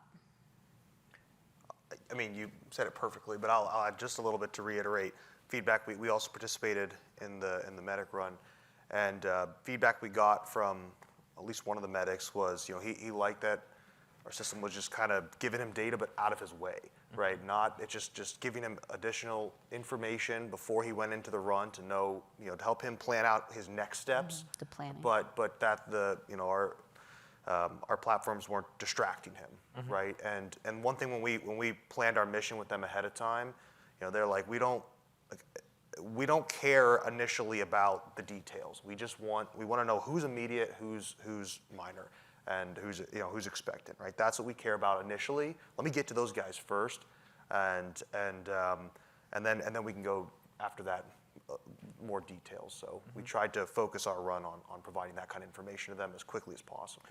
Were you, so that sounds to me like you're categorizing casualties by triage category. Yes. Is that something that you were doing anyways, or is that something that in the context of the medic run was kind of a late hour addition? It was a little bit of a late hour addition. It was, we did have the medic panel a couple months ago.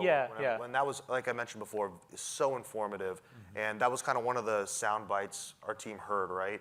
And so we developed a solution for it. Still needs lots of improvement, but it was something we had kind of in our back pockets. And when we heard that from them, we're like, yeah, we gotta try it out. And I think it performed pretty well. They seemed happy with it. So, but has lots of room for improvement for sure. Yeah.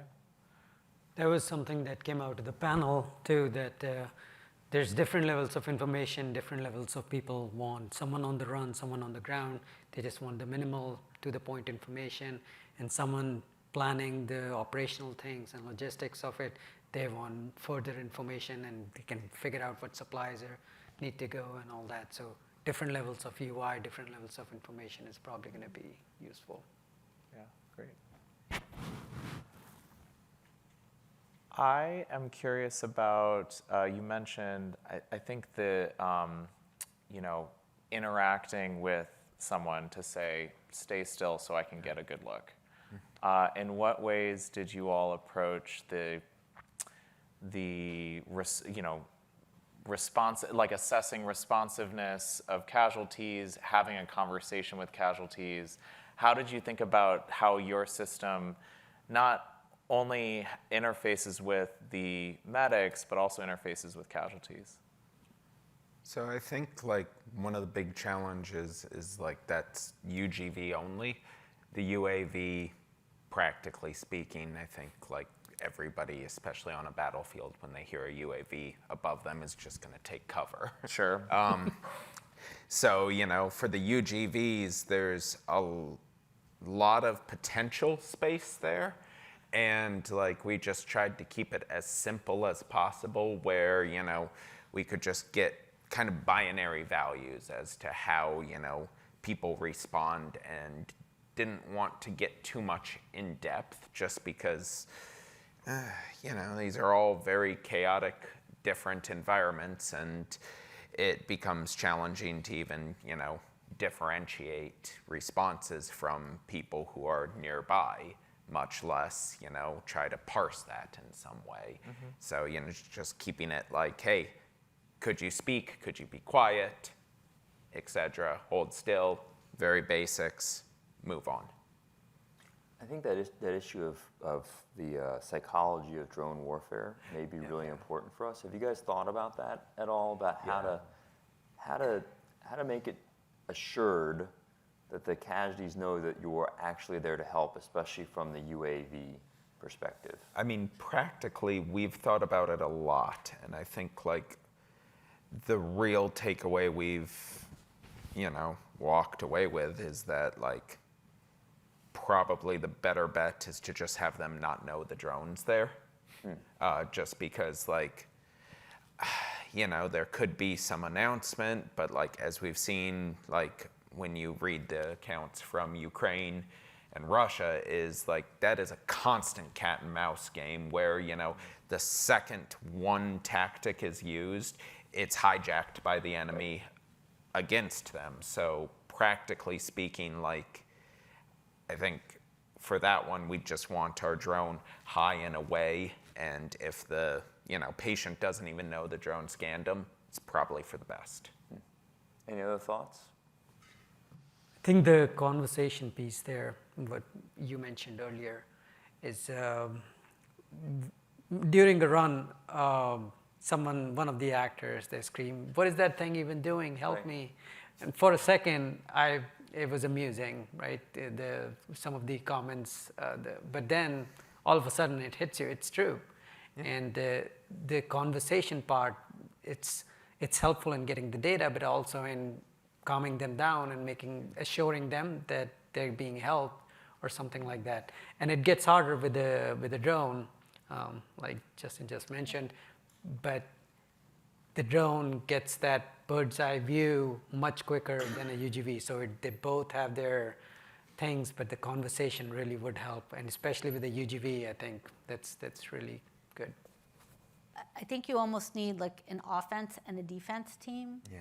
Where you have to be, if we're really going to use this on a battlefield, we have to be prepared to have counter UAS with us, right? And if that counter UAS is used, during the time to keep them safe, because you have a need for speed, and I haven't seen a ground robot that can give us that top-down perspective, because again, perspective matters. So bottom up, top down, especially if it's obscured, things are obscured. So that's how I think of it right now. It's a really tough problem. But that then counter UAS, when this team is done assessing and that counter UAS team is done, they could switch potentially, right? Because the other thing we were thinking about was if you have one team that's assessing and then they're sending information back to the base station, could you have a higher drone fly in and drop other drones, like almost like a spider, right? So since you know, because we can now direct munitions, right, to cursor on target, could we direct life-saving interventions, like cursor on target, to those individuals as well?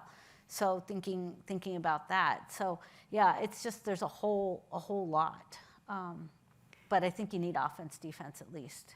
Yeah, but what Justin was mentioning, as soon as you have that strategy, say like the mothership with some smaller, the other side will probably mimic that just as a decoy and have that as a... Yeah, it's really hard, but I haven't, he asked what we're thinking. Right. Yeah. And this is, no bad idea. No idea right now is a bad idea. Right. In this space. I mean, we have a need for speed, and I frankly, like some of the little tiny drones that maybe even are only picking up video if we can get really good, like at the VLMs, right? And they can like zip in, zip out type of thing.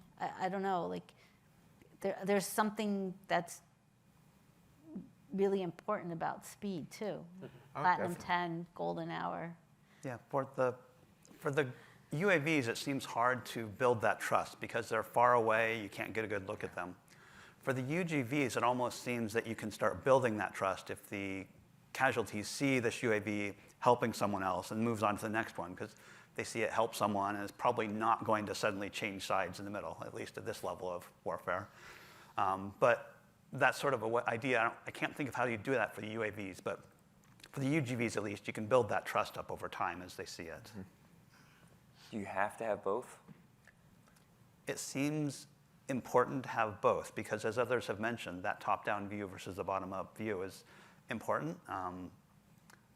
We chose UGVs simply for the fact that we're a small team and maintaining one platform is a much simpler task than two separate platforms. Yep. So and you'll score better too. I mean, it's a less complicated system if you pick one. It's true, right? I think, I mean, I believe that, yeah, UGV, the human-computer interaction with the UGVs was especially beneficial this year, and because it did communicate a lot of other important categories as well. So yeah, I agree with the part that UGVs are much better in that sort of communication, and I also agree that a UAV is especially necessary. We have one UAV-only team who hasn't spoken yet on this topic. Actually, we have two. Sorry, we have two UAV-only teams.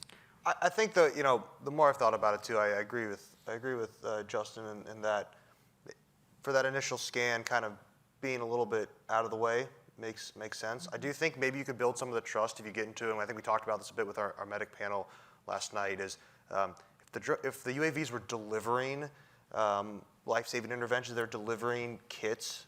Maybe you could build trust that way. I of course see that there's could be still misunderstood in what's going on until you fully understand. Yes, that's a medical kit that was delivered, but I think that that's a potential way of All right, so let's dig on this trust issue again real quick. One of the other items that kept being brought up by that's part of the competition in and of itself with your scoring, but is also brought up amongst the medic panels and the medic discussions, is this issue of how to convey the information so that it is not just believable, but it is either true or accurate or trusted, right? Anybody want to comment on your thoughts about how you, what you learned this week about how to make sure? I would venture to guess that we all saw the medics almost over-trusting the systems this week, right? They had a natural tendency to say that what we told them was true and accurate, and in our background going, I'm not sure that's always as trustworthy as you're attributing to it. So there's some automation bias here. Thoughts about how do we make that more transparent to the medic teams and the folks that are going to be using this and maybe different approaches? I think visual, like a picture or a very 10-second video or something, so they can once over time also start trusting more the decision. Okay, this decision was based on, okay, this image, this was right. The trust will build up, plus they can also assess themselves with a picture or a video, because that's how the robot is doing it too. And I really think, I'll be quick, but I totally agree, imagery is key for people. They trust images, being open with our information, and then just also unfortunately, human trust is binary. And so you're either going to see them over-trusting or just completely disregarding.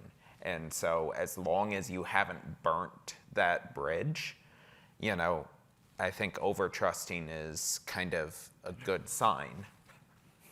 Interesting. When we met with our medics, we talked to them about what we felt we could trust and what we couldn't trust. And so I think they felt very comfortable trusting that we could identify, if the field were divided into quadrants, we could identify the quadrant that had the most casualties. I think they felt they could trust that if they started from one end and worked backwards, the agents could work from the other end and work forwards. So that way they could trust but verify.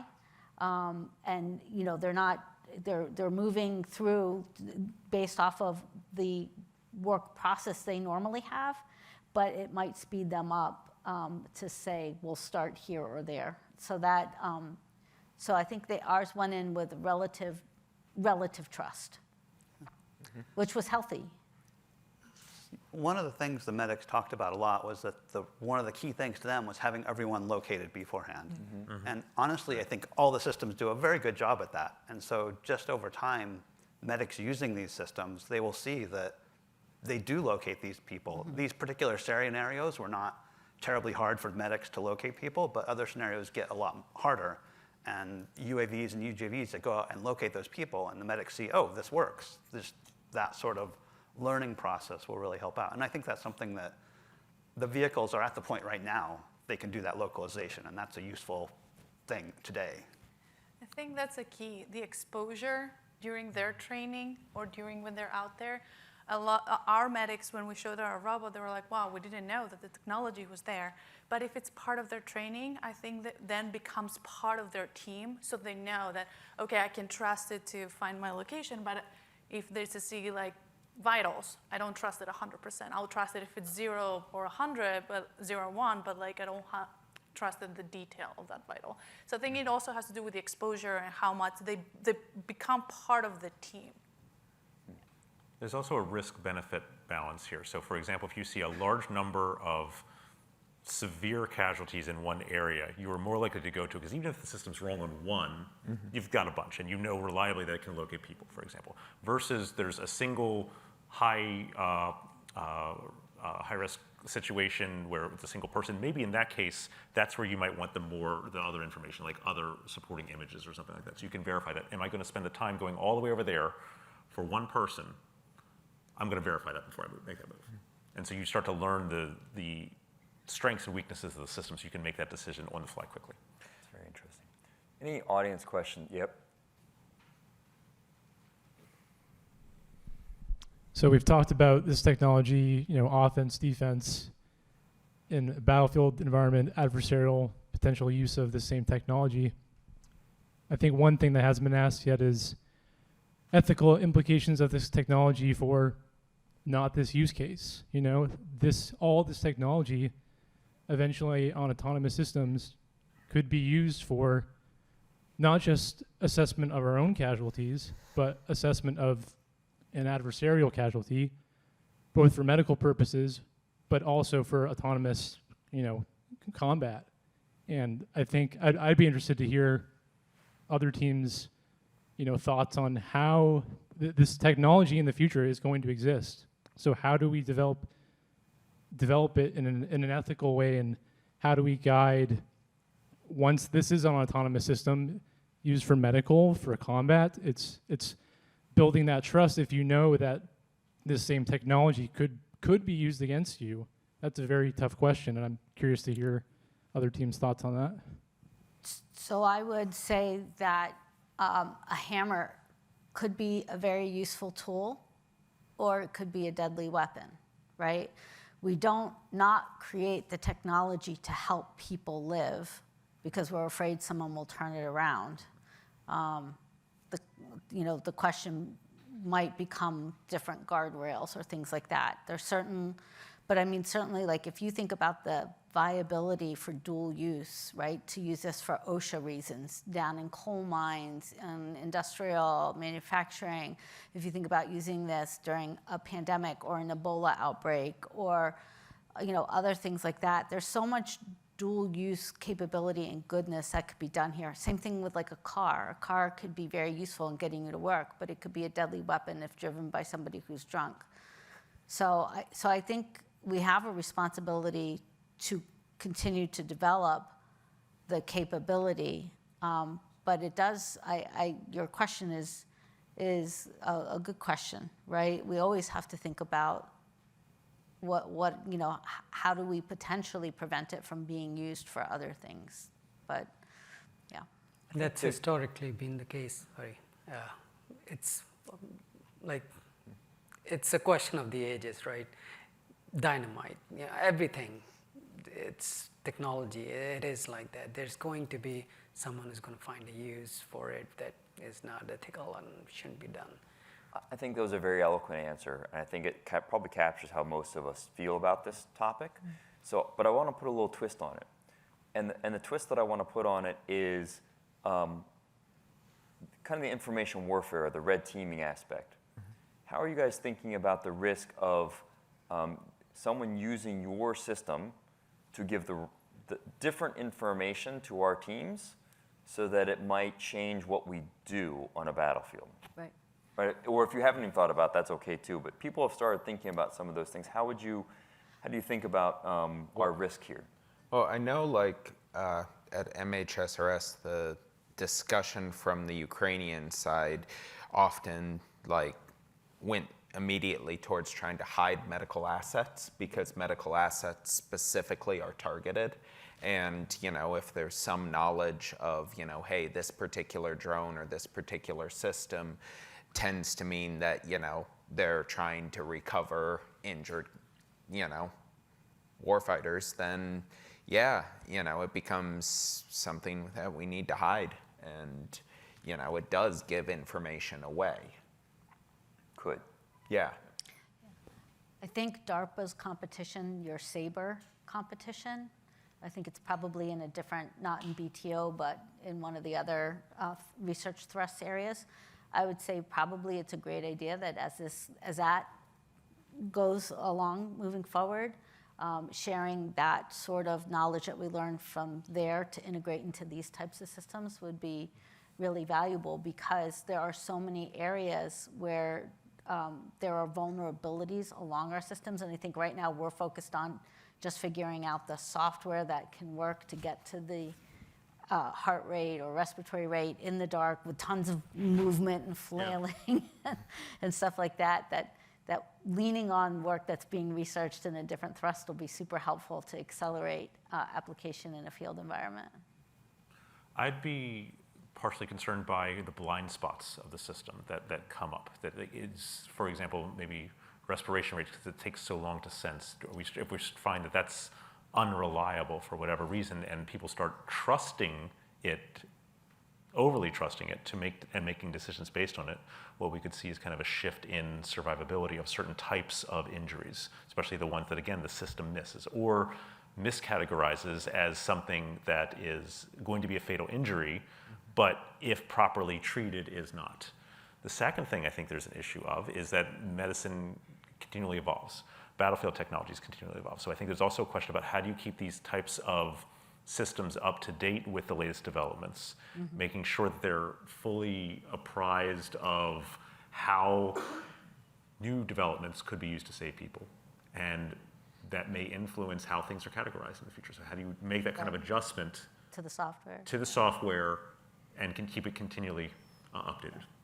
That was a great point, that, you know, as we change the way that we sense and understand information, that may change our behaviors to be positive or negative if we don't do that right. So I think that's a great perspective. We had another question from the audience, I think.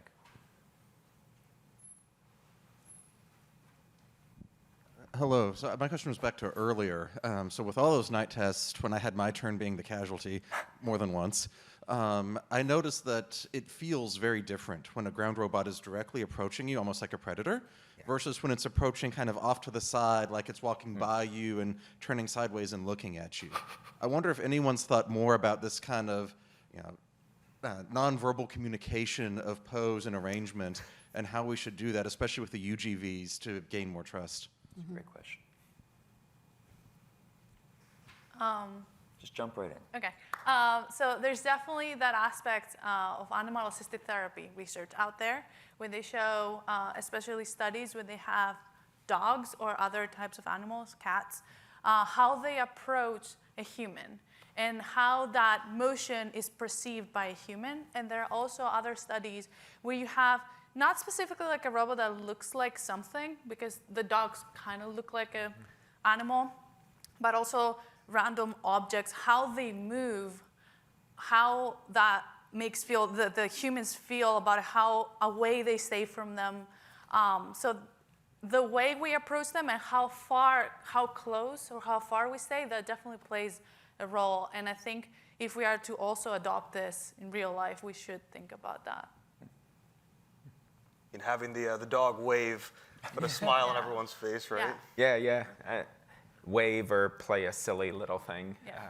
We did actually have it go woof woof once during the competition just to, you know, get a response from somebody, and it worked. So, you know, it says something, but I think it's also like, it comes down to just what the battlefield of the future, what the, you know, environment of the future looks like. If we start seeing, you know, a lot more, you know, robots in our day-to-day life, people are going to start to react very, very different to them. I mean, I know that, like, yeah, it's absolutely mind-numbing how cheap a lot of these bots have gotten, and as they start to, you know, find uses other than just, you know, novelty, we're going to see, I think, like a bit of a sea change in how people view them.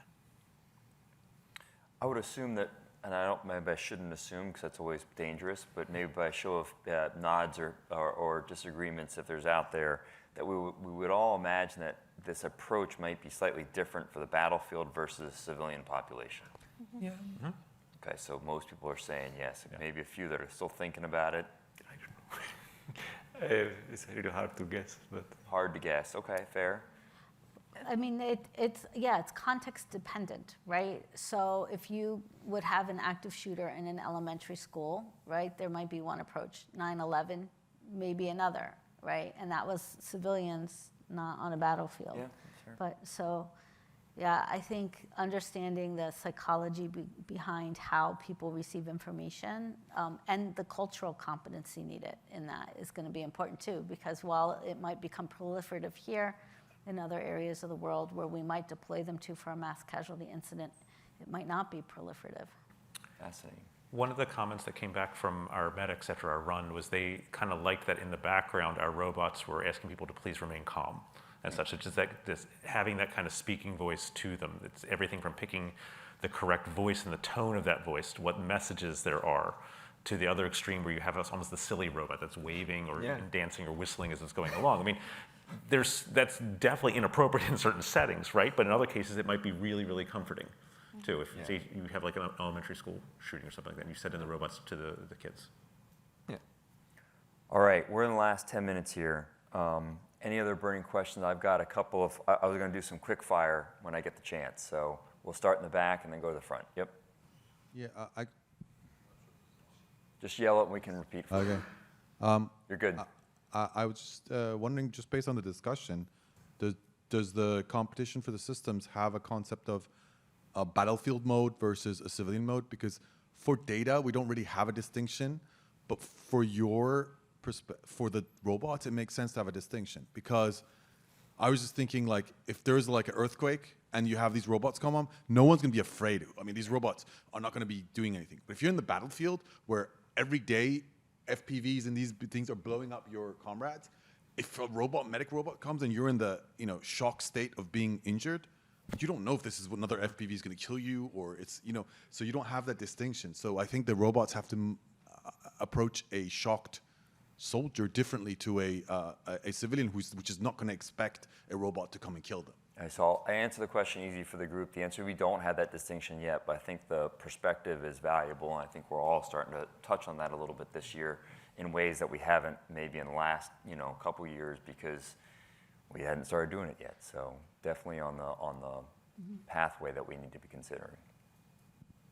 Okay, so my question is specifically for the teams with ground robots. I saw that different robots had different heights of data collection. So how did it affect, and also like for a specific sensor, how was it helping you, or how was it creating a setback for you while collecting the data? Let's go straight to robotica first, then we'll go from there. Yeah, I mean, like, it's really very limited. Like, our camera is like, I don't know, 30 feet above the ground, so you don't see, it's like slightly pointing up. So definitely next year we like to have the top-down view. We are thinking about like the small drones, which like the small robot can carry a small drone, and like, just like some overview, local overview. Maybe Pronto next. Yeah, we also had a fairly short robot. The biggest limitation of our ground robots is the perspective, right? You get a really low perspective. So we tried to figure out how could we, I mean, there's reasons for this with stability and everything else. You can compensate for it by combining imagery and other sensing from, say, drones, right? So you do get multiple perspectives, and that's something that we explored, especially in year one. That's kind of our first concept for how do you do this, the ground air fusion. We also looked at how could we engineer simple solutions. So adding technology is complex. Asking a person with a speaker to sit down is not.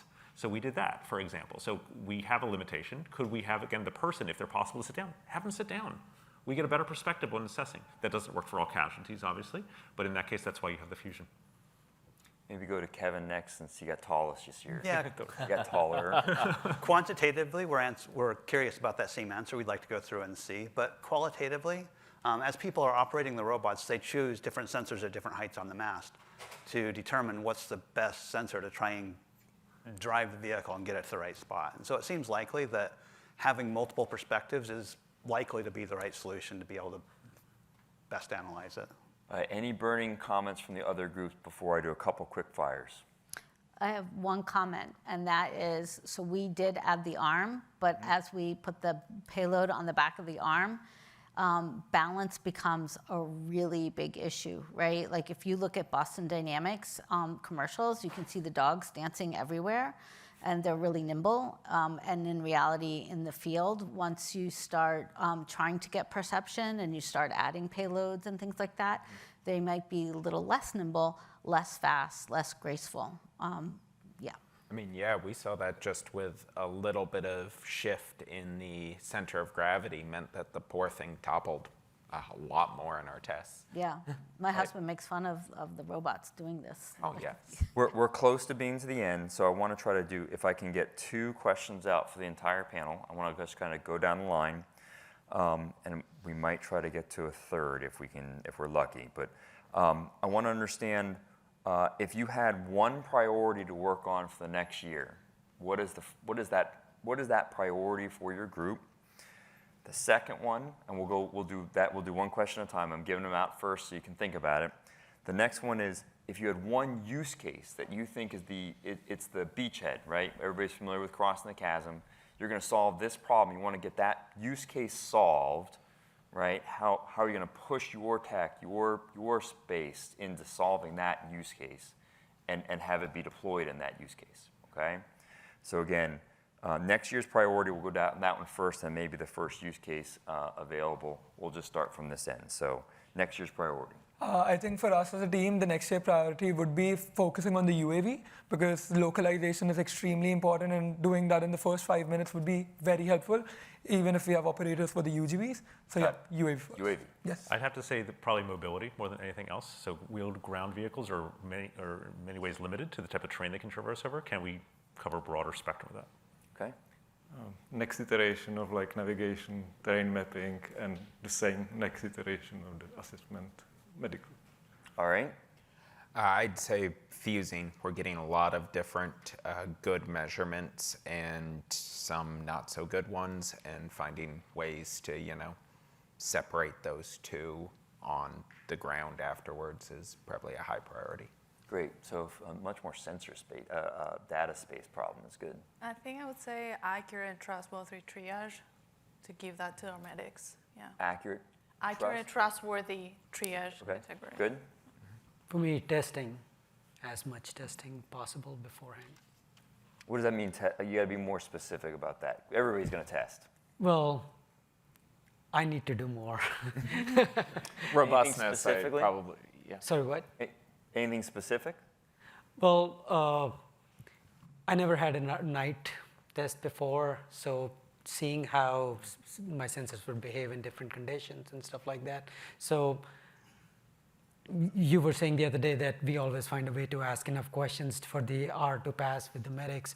I was telling Justin, so do our robots. They find enough ways to surprise us, to do something that we haven't expected before or we didn't know they could do. So I want to be able to go through those things more, so they can surprise me less later on.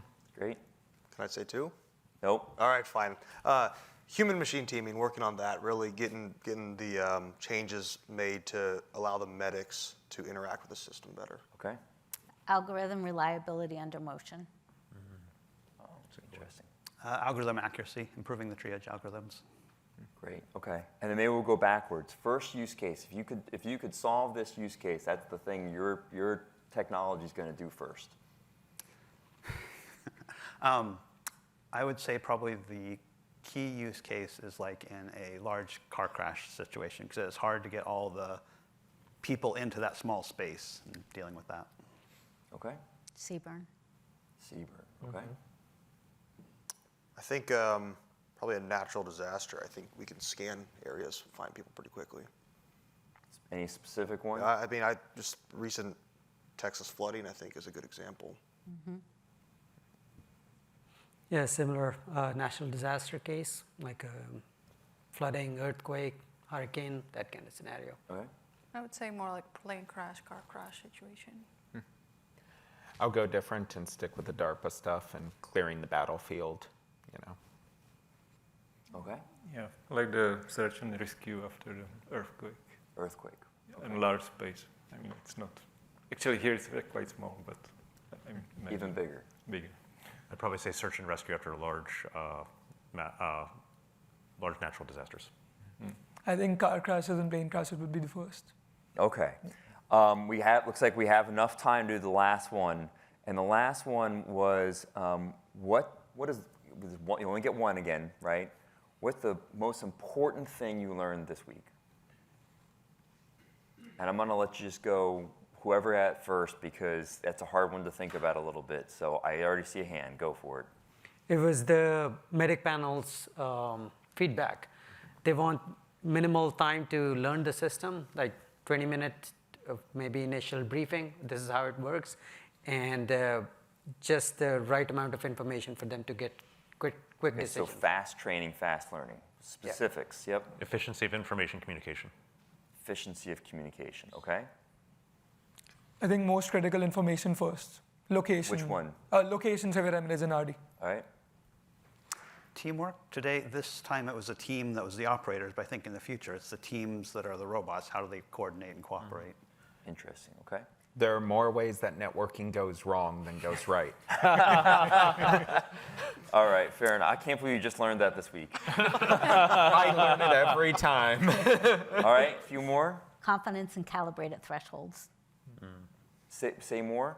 What does that mean? So if we have, there's unique algorithms, right? And each unique algorithm has a different level of confidence, and then we're pulling those all together, right? So what is our confidence in the overall aggregated threshold in order to not just submit something like I'm not sure, right? But to have that higher confidence and be able to portray that to You learned that as being important this week. Yes. Okay, very good. Different collaborative strategies within your team, but also with your medics, depend on your use case and should be adaptable. All right, very good. Similar to what I was going to say, yeah, different medics think about tackling the problem differently. Yeah, medical is not the same across the board. And being able to account for that, those differences, yeah. All right, Ben, any closing comments? Thank you. It's been a long week for everyone, I'm sure. And thank you for joining us today. Thank you for sharing your ideas. Well done. Thank you.